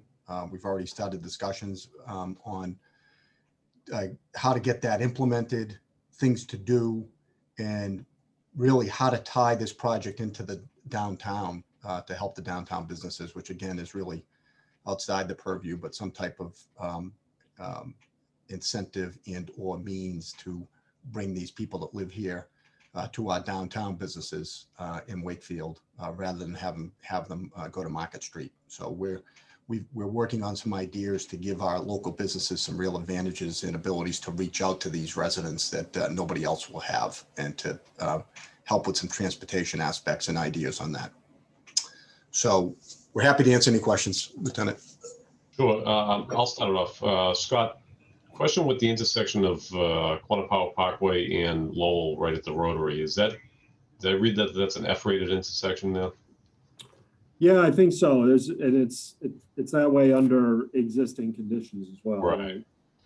So what would you propose to be done to an F-rated intersection like that? Because it's a pretty tough one, like you said, with existing conditions. And I know from directing traffic there and having, responded to several crashes there, it's a tough one. The way the Rotary is set up so close to that intersection, kind of traffic comes right out into that intersection, and you've got a few turning movements, right outside of a Rotary. So what could be done there? I mean, I have my own thoughts, but just curious on your end in doing your study, if you had any recommendations. Yeah, so it is, you're right, it's a tough location, and there is a lot of traffic movements occurring there. It might be possible to do a little more channelization, because it's also Lowell Street is pretty wide there.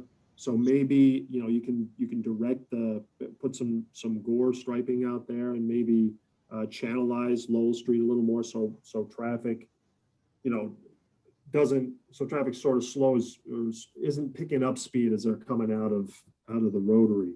I don't think that there's enough traffic volume on Quantipower, even with the project, to warrant anything like a traffic signal. So you're right. The options there are pretty limited. Okay. I think one of the ideas that I would have is just making a right turn out of there, and not even allowing traffic to cut across those two lanes, because I think the increase in traffic, as you said, doesn't warrant a traffic signal. But I don't feel comfortable adding more traffic to an F-rated intersection outside of that Rotary. If you stand on Lowell Street, the speed in which cars are coming out of the Rotary and off of 95 into town, it's dangerous for pedestrians, and it's dangerous for anybody trying to negotiate that quick left-hand turn from Quantipower Parkway basically into the Rotary. You're pretty much already into the Rotary. And I share your concern, and it is a difficult location. One thing with the restrictions,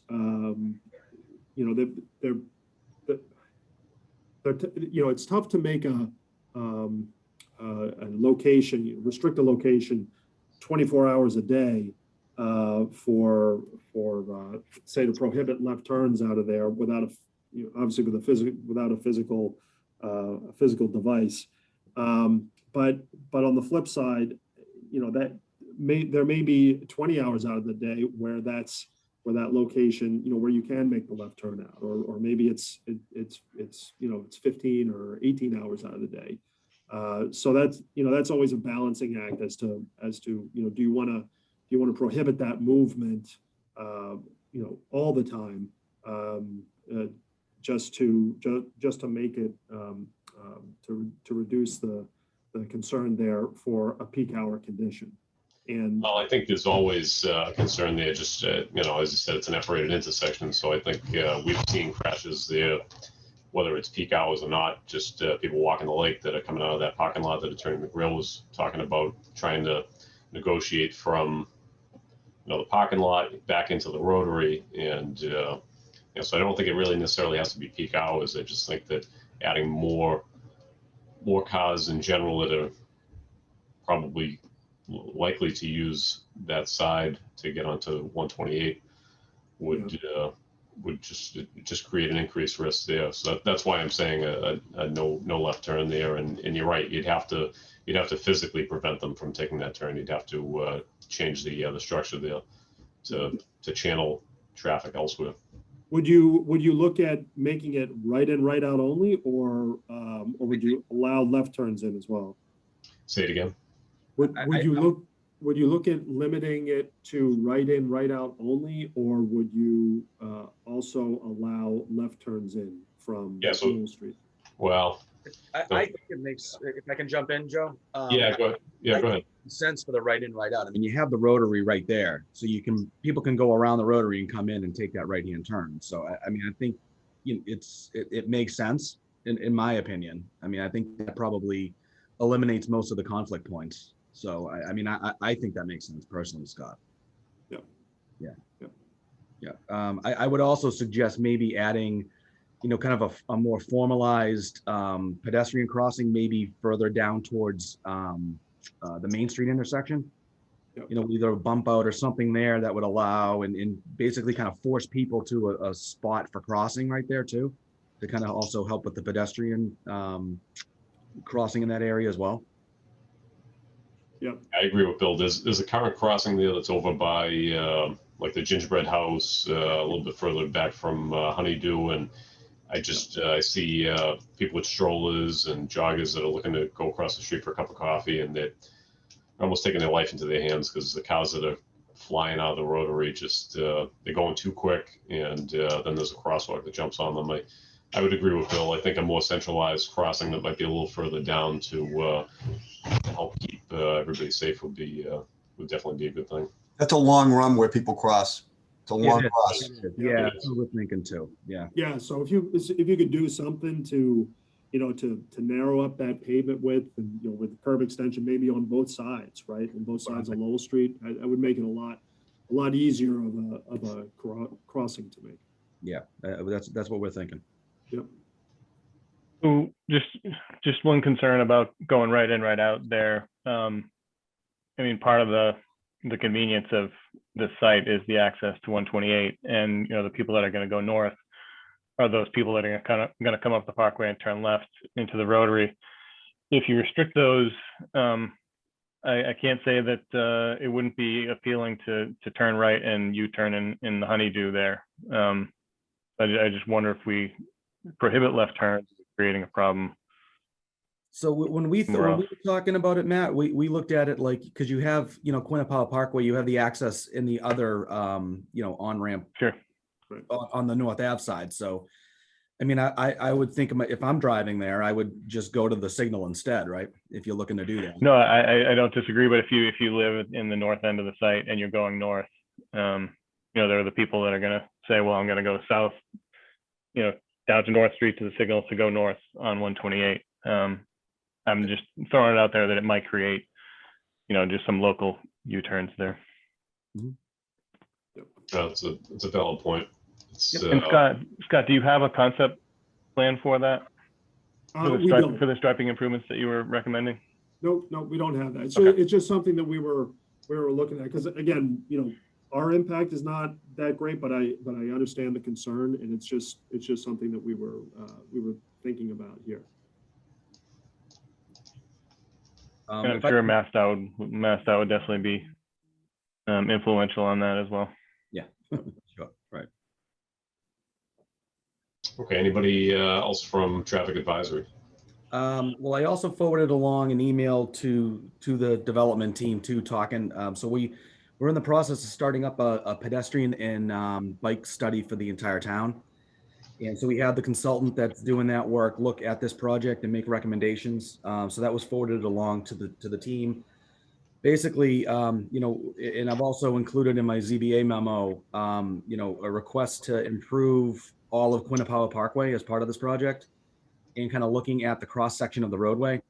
So the consultant is recommending more of a shared use path configuration for the rest of the road to kind of facilitate more walking around the lake, which personally I'm supportive of too. So, I just want to kind of highlight that to the group. And, I think it makes a lot of sense from, I think kind of looking at the way folks use the lake for recreation and biking and walking. So I'd definitely like to see something like that included. So, you know, I'd like to see at least some improvements to that roadway and the pedestrian access too, for the rest of it, not just in front of the property.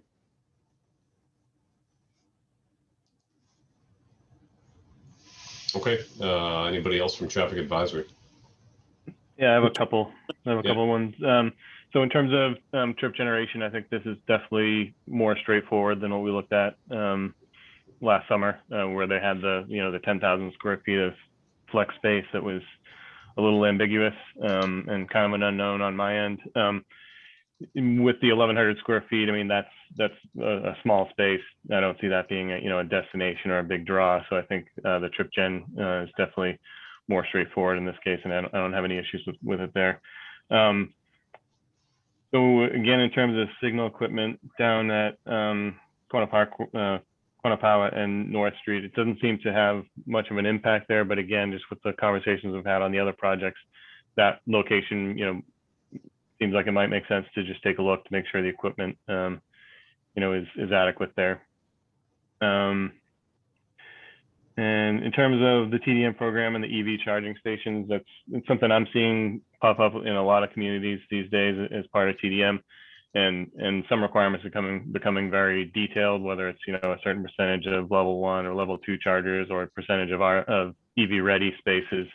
So I would just recommend that the town, I don't know if the town has any policies developed on that yet, but I'd recommend that the town get a little bit more specific on what the commitment is there. Just to have that infrastructure in place up front is much easier than asking for it later on. And then one other comment from our previous memo that I don't think Scott touched on. Have you had any conversations with MassDOT or MEPA in terms of permitting?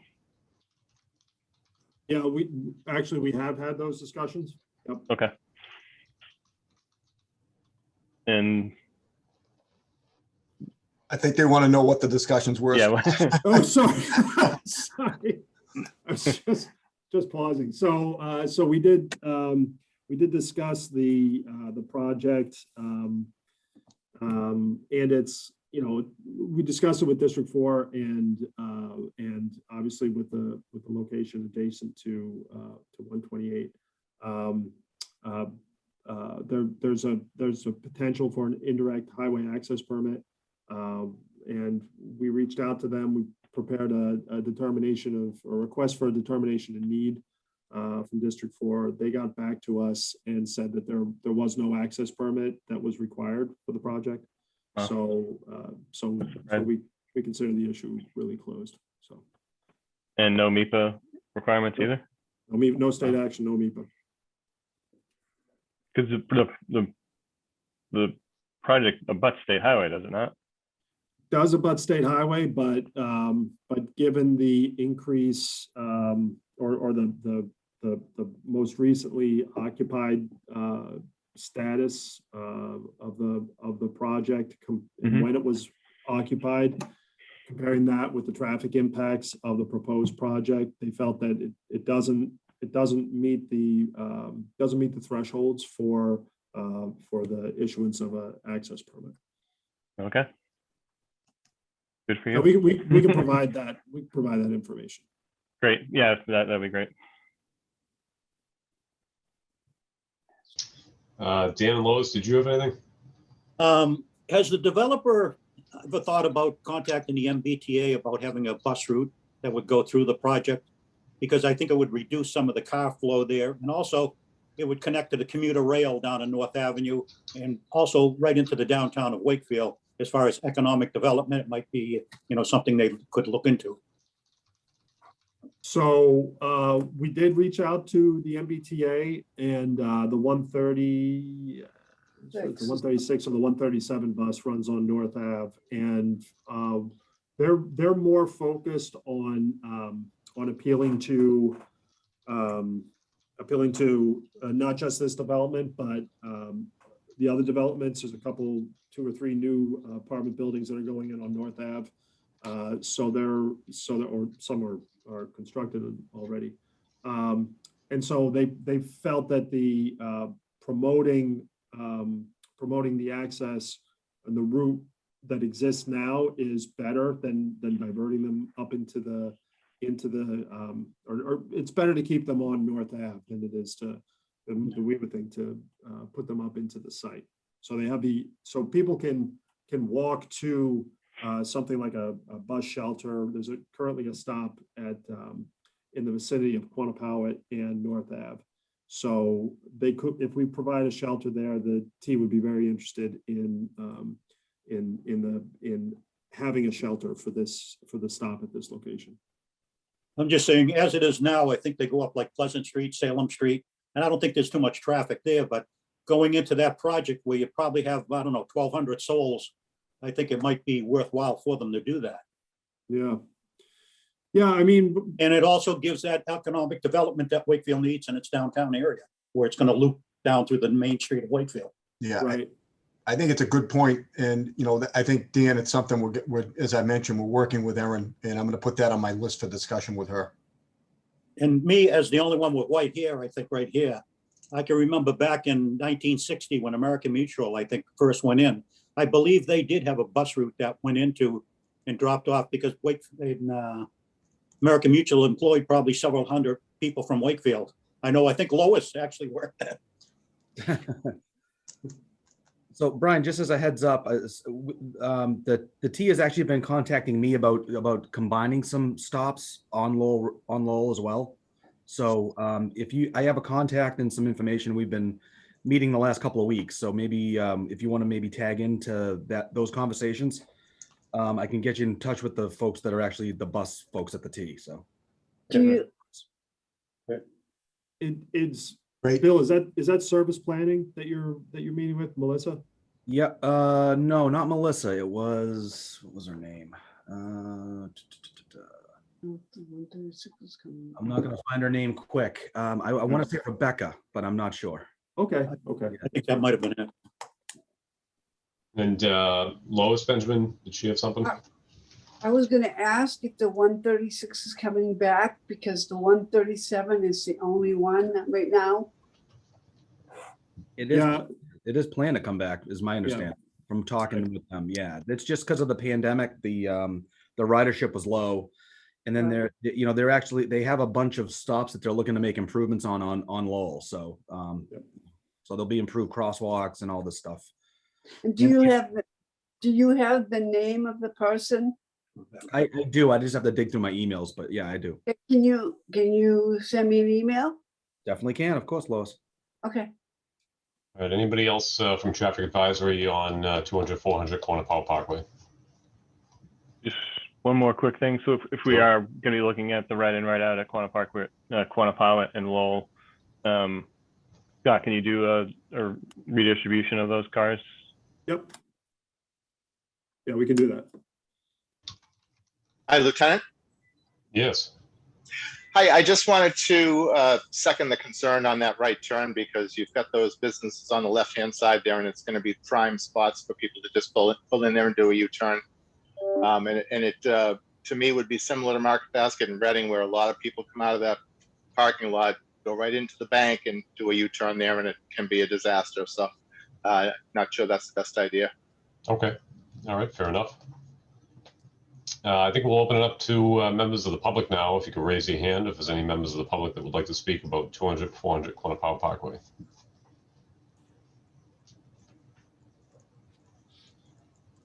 We have Bronwyn Delavolpe. Hi, yes, I had one quick question, please. Sure. Just for clarification, who currently owns and maintains the road that wraps around the north side of the property? That might be a good question for Bill. I can answer that. That's owned by Waterstone, the current owner of the property.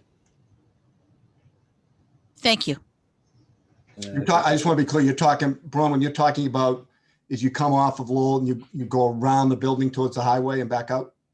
Yes, the one that's in disrepair. Yeah, that's owned by the current owner of the property, that road. Thank you. You're welcome. Jim There is a maintenance agreement for all the owners, if I'm not mistaken, right, Brian? Yeah, I think because other people have rights in that too. Yeah, Bill, there is. Yeah. So like an easement maintenance agreement with the owner of, I think 150 Quantapowhat. All right. Jim McBain. Jim, if you can hear me, you're on mute. You have your hand up. I'm a zoning board member, basically, and one of the concerns I got is either end of this between North Avenue and Lowell Street. And you've already mentioned basically the interface with the Rotary, but at the other end too, it's pretty congested when you look at where the ramps and the exit happens on this. So some real study in this has to happen on both ends on how to resolve this. I will tell you, when we were looking at Cumberland, there were a lot of people basically from the neighborhood behind Cumberland that were extremely concerned with the amount of traffic in the morning and evening, basically blocking their ability to get out of that neighborhood, which actually only has one access road into it.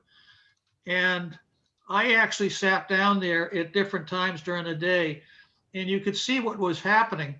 Basically, there was this surge of traffic in the morning, basically coming up Lowell Street and almost regimented basically with a traffic light down at the crossing, basically. And these people, I think a lot of them were coming in from Linfield and avoiding going on to 128. And so this became a shortcut. And then once it got to the ramps, basically, and the Rotary, everything started to back up there. And so school buses and others had difficulty in the morning navigating that particular operation. So you're basically, by exiting this particular project, it probably adds to that congestion. And if someone hasn't looked at it at those hours, and unfortunately, those hours are a little bit different now than they were back several years ago because of COVID.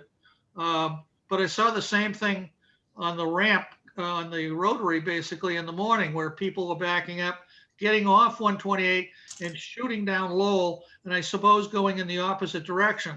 But just understand, there is a congestion issue basically, or was and will be again, basically with what happens at that particular area. And I've got to imagine, not having spent any time looking at the North Ave end, something similar probably happens there as well. You've got ramps coming on or off, you've got traffic going through, and you've got traffic coming out of this future project site. So this to me is one of the bigger problems, is how do you manage all of this on these two ends? Just FYI as to what I've seen in the past down this area. Thank you. Okay, thank you, Jim. I don't see any other members of the public. Any other members of Traffic Advisory have any final comments?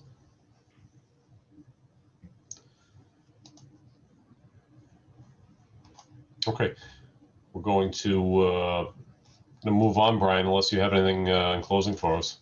How do you want us to handle this?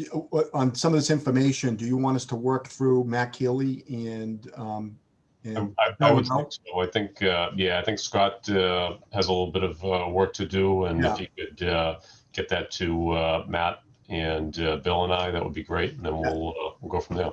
That's perfect. That's one of the direction. Great. Excellent. I actually have one more member of the public before we go.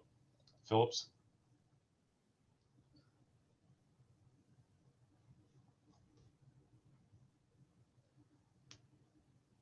If you can hear me. Hello, can you hear me? I can. Oh, I'm sorry, I was on mute. So I've been listening to all these conversations, and I tell you, as a resident, identify yourself for us before you continue. I'm sorry. If you could just identify yourself, please. Oh yeah, I'm sorry. It's not so Phillips. I'm a resident of Wakefield, and what I was saying is that I've been listening to those conversations, and as a resident of Wakefield for the last 5-6 years, I've seen the town change dramatically. I do not necessarily have a specific comment on this development. I have a holistic comment that the traffic has become progressively worse. For example, you have Broadway that's closed down for a year, and that has affected the Albion traffic.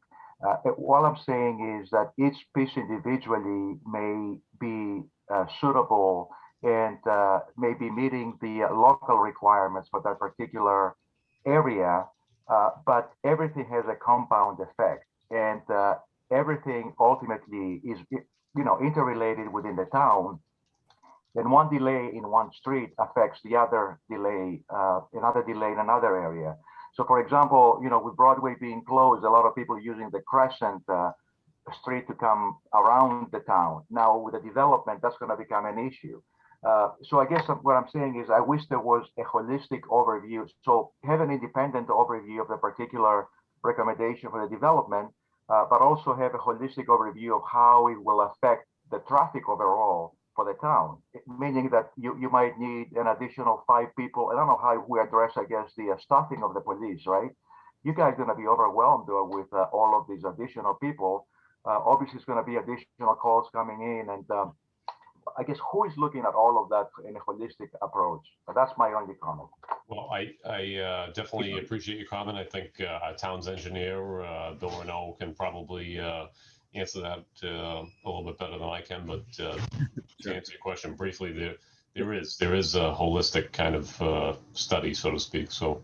Yep. Yeah, we're actually in the process right now of starting a townwide traffic study looking at all of our intersections and our signalized intersections specifically.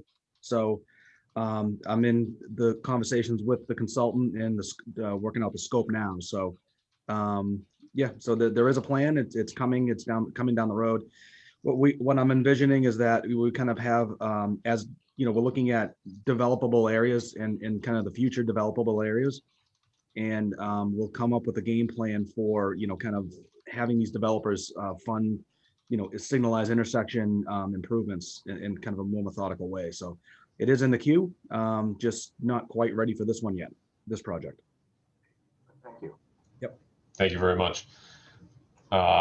Dan and Lois, before we move on to the next agenda item.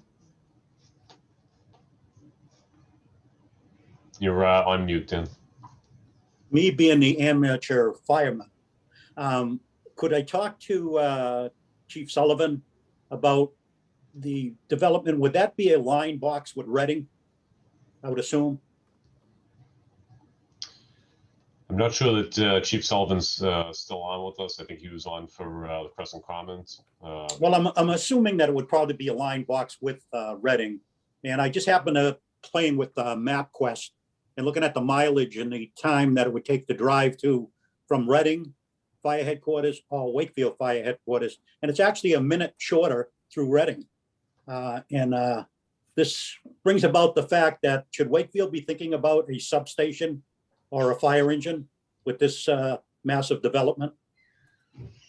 It's the question to throw out there. Yeah, it would definitely be a question for the fire chief, that's for sure. But see if we can get that question to him. All right, anybody else on this development?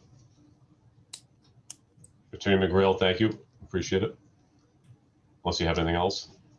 No, thank you. All right. Next one should be a quick one. This is a small development compared to what we're used to, but this is item D, 97 to 99 Water Street, convert an existing 2-family structure to a 5-level, 5-unit mixed-use development. Attorney McGrail, are you on this one? I am. So I think we were looking at this more from less from a traffic study perspective, but more or less sightline distances and things like that. So I'll let you take this one away. Sure. Thank you. For the record, Brian McGrail representing the owner of the property. The principal of the owner is Saverio Fulcinetti. He is on the Zoom. Saverio, are you there? Yep, I'm here. Great. And Sean Kelly is our traffic consultant. He is here also. So as you mentioned, Lieutenant Anderson, this is compared to what we've been dealing with, this is a pretty small project. I can bring probably the site plan up. Sure. There you go. So this is to give the board some orientation where we are. It's at the corner of Wakefield Ave and Water Street. The bowling alley is kind of across the street from this. This is a kind kind of an odd building. It's a one-story, two-family dwelling with a flat roof. And what my client is proposing, we're before the zoning board now. We were pretty much done with the hearing, and then we've got a little bit of a curveball thrown to us by the Light and Gas Department that I'll tell you about, that we're working on, and we have to resolve before we try to go back to the zoning board and close this out. But what they're proposing to do is to raise this and put a 3-story building with 4 units rather than 2, and retail down below to kind of match what's going on along the street on Water Street. We've worked very closely with Bill Renault on this. Currently, from a pedestrian standpoint, the sidewalk is actually on our property, the public sidewalk. And there's also a drainage pipe that goes through the property across Water Street onto the Shaw's property that is actually underneath, a portion of it is underneath the existing building. So we've worked with Bill Renault and his department, and what we're proposing to do here is to actually take the sidewalk and put it within the right of way, and put all brand new sidewalk on Wakefield Ave and right down to this location in Water Street within the public way. And we're also going to be relocating that drainage pipe around the property to get it off the property. That will all be done at the owner's expense, not the town's expense. This has, it meets all of the parking requirements, actually exceeds them. There'll be 4 parking spaces underneath the building that will access a drive from Wakefield Ave, and then there's 2 parking spaces here. The retail, they're not sure what's going to go in there yet. As you know, the town wants to keep some commercial base and wants retail, especially when it's along a business frontage. It's under 1,000 square feet. There's no parking requirement for that under our bylaw. You know, an example of what can be done with spaces like this, on the property at, I think it's 640 Main Street, 642, which is the Lawton building near Dunkin' Donuts. There's a barber shop that went in there. Great guy, runs a wonderful business.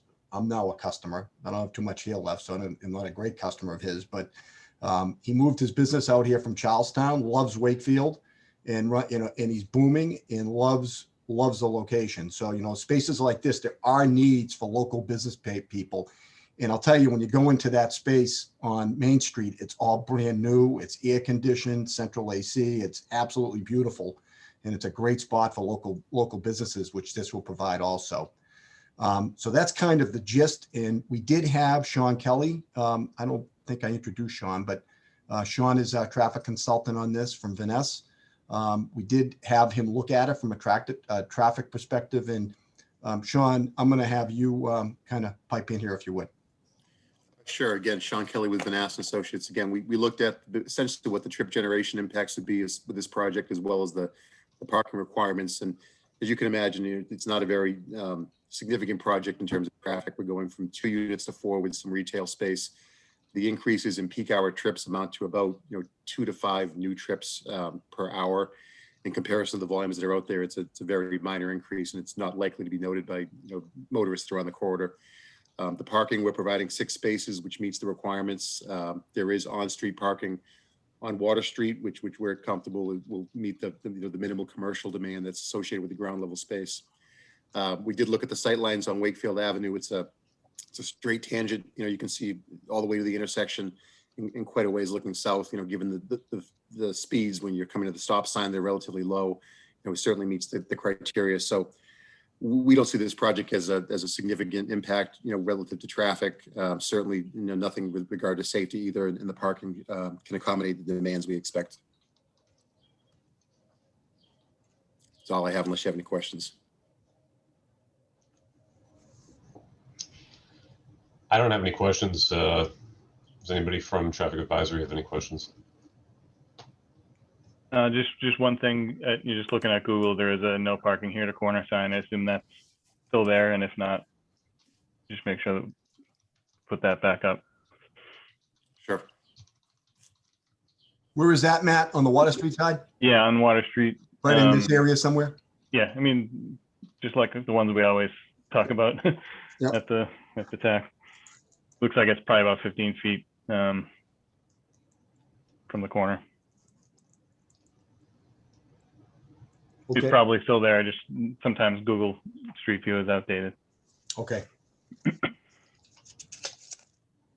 it. Anybody else from Traffic Advisory? And the issue with the light department, I told you I would inform you on that. What happened is they notified us that the setback of the building has to be 10 feet from the wire. So we got to kind of redesign the upper floor to meet that requirement. So we're in the process of doing that. Dan Benjamin? Yeah, I had a complaint from one of the neighbors further up Wakefield Avenue, and they said when you're turning right onto Water Street, coming down Wakefield Avenue, that corner lot, especially if there's a truck, a van, or a pickup truck parked there, it's a tight, view to try and look down southbound on Water Street. But that's the only complaint they had, was that one parking space right in the corner. Right here, Dan? Yeah, right where that sign is. Yeah. So if people did park, I guess 15 or 20 feet down, there'd be no problem. Maybe that sign's not there. Yeah, we could replace that if that is the case. Yeah, if that's the case, Yeah, we'll replace that sign and then we'll make sure it's enforced. Yeah, that's the sign that I was talking about. Yeah, if you're redoing the sidewalk, you'll have to replace it anyway, it looks like. Sure. All right, any members of the public have any comments or questions about 9799 Water Street? You can raise your hand.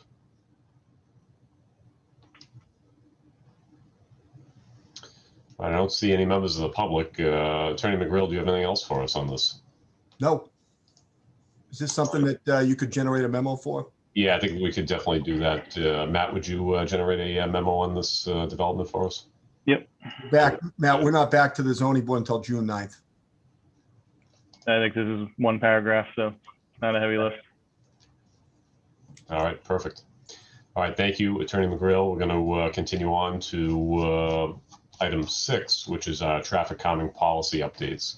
This is something that we've been working on for quite a while, Bill and I, and we've presented this at, I believe, our last meeting, Bill, and we got some good feedback from not only the committee members, but some members of the public regarding some of the percentages of participation that would be needed from, to get neighborhood support. And the only real addition to it is we added in parking restriction requests for residential neighborhoods to try to create a system for that too, that pretty much mirrors the traffic calming policy that would require, a certain percentage of the neighborhood to be on board with any major changes. Which I think is a good thing, that, one neighbor isn't kind of driving the bus, so to speak, with, one side parking or, major changes in the neighborhood that isn't supported by a good majority of the neighborhood. So that's pretty much the update in a nutshell. I'd like to get a motion to approve and send this off to town council, where Bill and I can discuss it with them and see if it's something that they're interested in implementing as a policy for the town. I think it will help us make data-driven decisions when it comes to traffic calming. I think as far as parking restrictions, it's something that in the neighborhoods we get a ton of requests for, and some of them can be easily answered with education and parking enforcement. Some of it can be pretty much addressed with them talking to the neighbors and seeing if their neighbors actually agree with some of their requests. And I think that would help us streamline our agenda, which is it's very heavy on development, and that takes up, as you see, a majority of our time. And then when we get to some of the neighborhood requests, we want to be able to target things that are really important and can make the most impact, especially with the town's money when it comes to traffic calming, which can be very, very expensive. There's obviously some cheaper ways to calm traffic through education and, a speed trailer and things like that. But as far as like physical changes, we want to make sure that we kind of prioritize what's important for the town and make those changes. So we want to do the right thing, and we want to have data-driven decisions. We want to not only do that, but be transparent and do what's right for neighborhoods as a whole, as opposed to just a couple of people that don't like cars parked in front of their house or whatever the issue might be. So, Bill, do you have anything on this? It's I like it. It's definitely something that's going to push us in the right direction, I think. Yeah, no, I think it's worked well for me. And you know, when I worked in Concord, we had, you know, basically a similar situation, and we found that it worked pretty well. So that, you know, it's not necessarily a deterrent from people coming in, but it's just trying to get more consensus as it comes in from the neighborhoods. So that's what we found, and it worked real well for us. And I tried to explain this a couple of times too when we talked about this policy, but there's nothing about this policy that says that this is a bright line rule where we can't accept something at traffic advisory and look into it or address it. But this is something where it's gonna, like you said, it's gonna help streamline the process and help us better spend our time on prioritizing issues rather than being bogged down with every single request and concern. Like I said, there's nothing that prevents us from looking at really anything at traffic advisory, but this would definitely help prioritize some things. All right, anybody have any motions to make on this item 6? Yeah, I'll make a motion to adopt. How are we making a motion? To adopt it or to go to town council? How do you want to do it? To send it to town council. Right. There you go. So moved. All right, second by Matt Keeley? Yep. Any discussion? Any public comment or question before we move on? All in favor? Aye. Aye. Aye. All right, we will send our traffic calming and parking policy to town council for possible approval. Thank you. Believe it or not, we're on the last agenda item. It's almost lunchtime.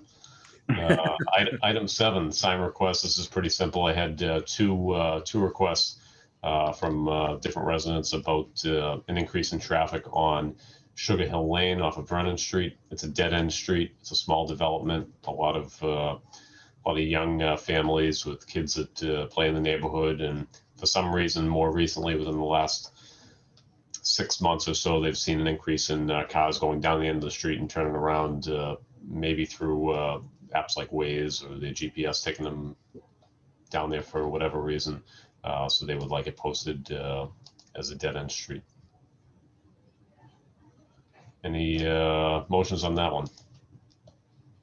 I'm good with it. Yeah, I'll move to approve it. All right. I will second that. Any discussion? Any public comment? All in favor? Aye. Aye. Aye.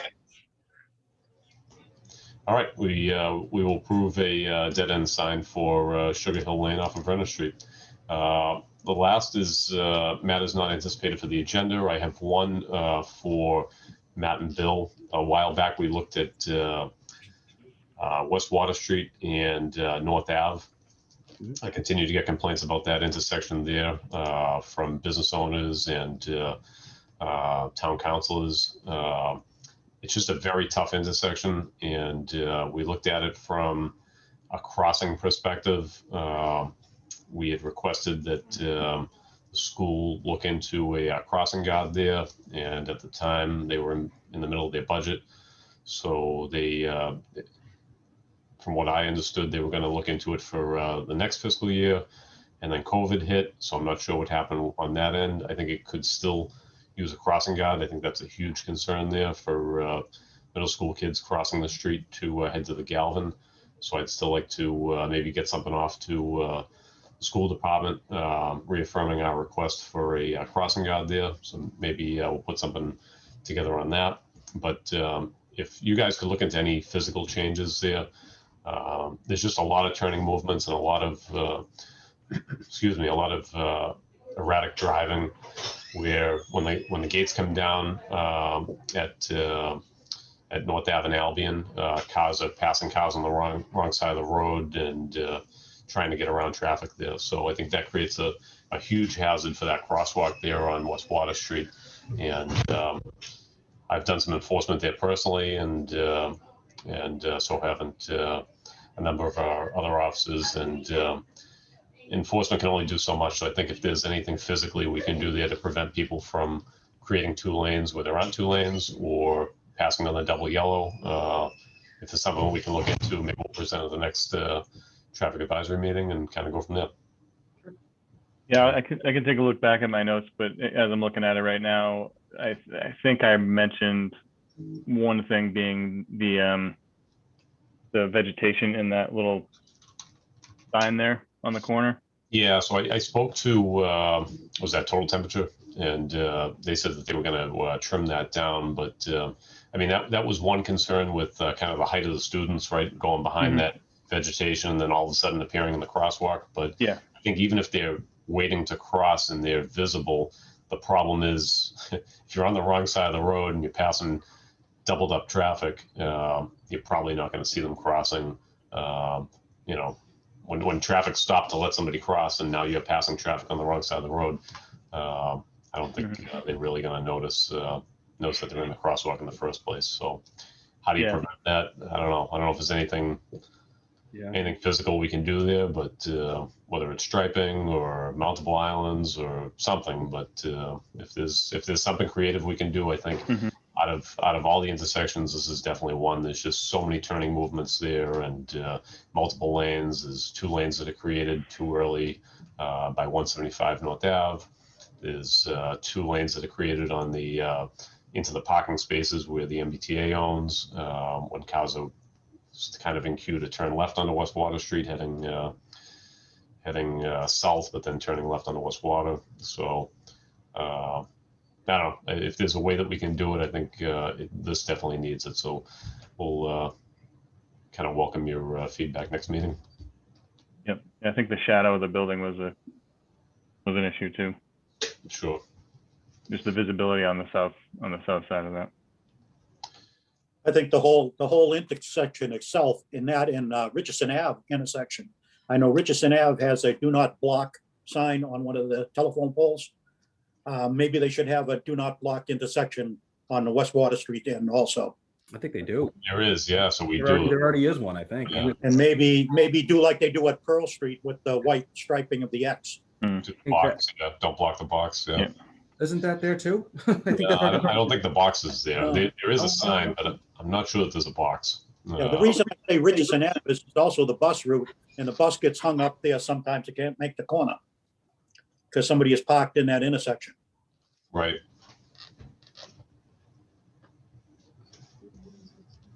I don't think it's painted, Bill. No, you know what I'm thinking of Richardson, right? Is it Richardson that's painted? Plus, is there a difference when they have the fluorescent orange or yellow compared to just the white background? What do you mean? For striping? Some of the signs have a fluorescent like yellow that it stands out. Because if you're looking at the telephone pole in your car, it blends in with everything. Yeah, those are typically done for school crossings. Well, that's a school crossing. Yeah, no, I mean like within the frontage of the school. Yeah. I mean, the other thing too is that we can also look at potentially speed limits and doing, a school zone speed limit through there too. So Bill, you and I have talked, I think speed limits for schools in general, and kind of looking at that is definitely something we need to look at, but it's not really so much the speeds. It's the turning movements and cars passing each other on the wrong side. It's like at any speed that's going to cause an issue. So I think, we definitely do need to do that also, but I think something to kind of keep people literally in their lane and be, I don't know. The intersection is tough at night also with the restaurant there and people parking in the commuter rail parking spaces and then walking across the street. It's a dark area to begin with.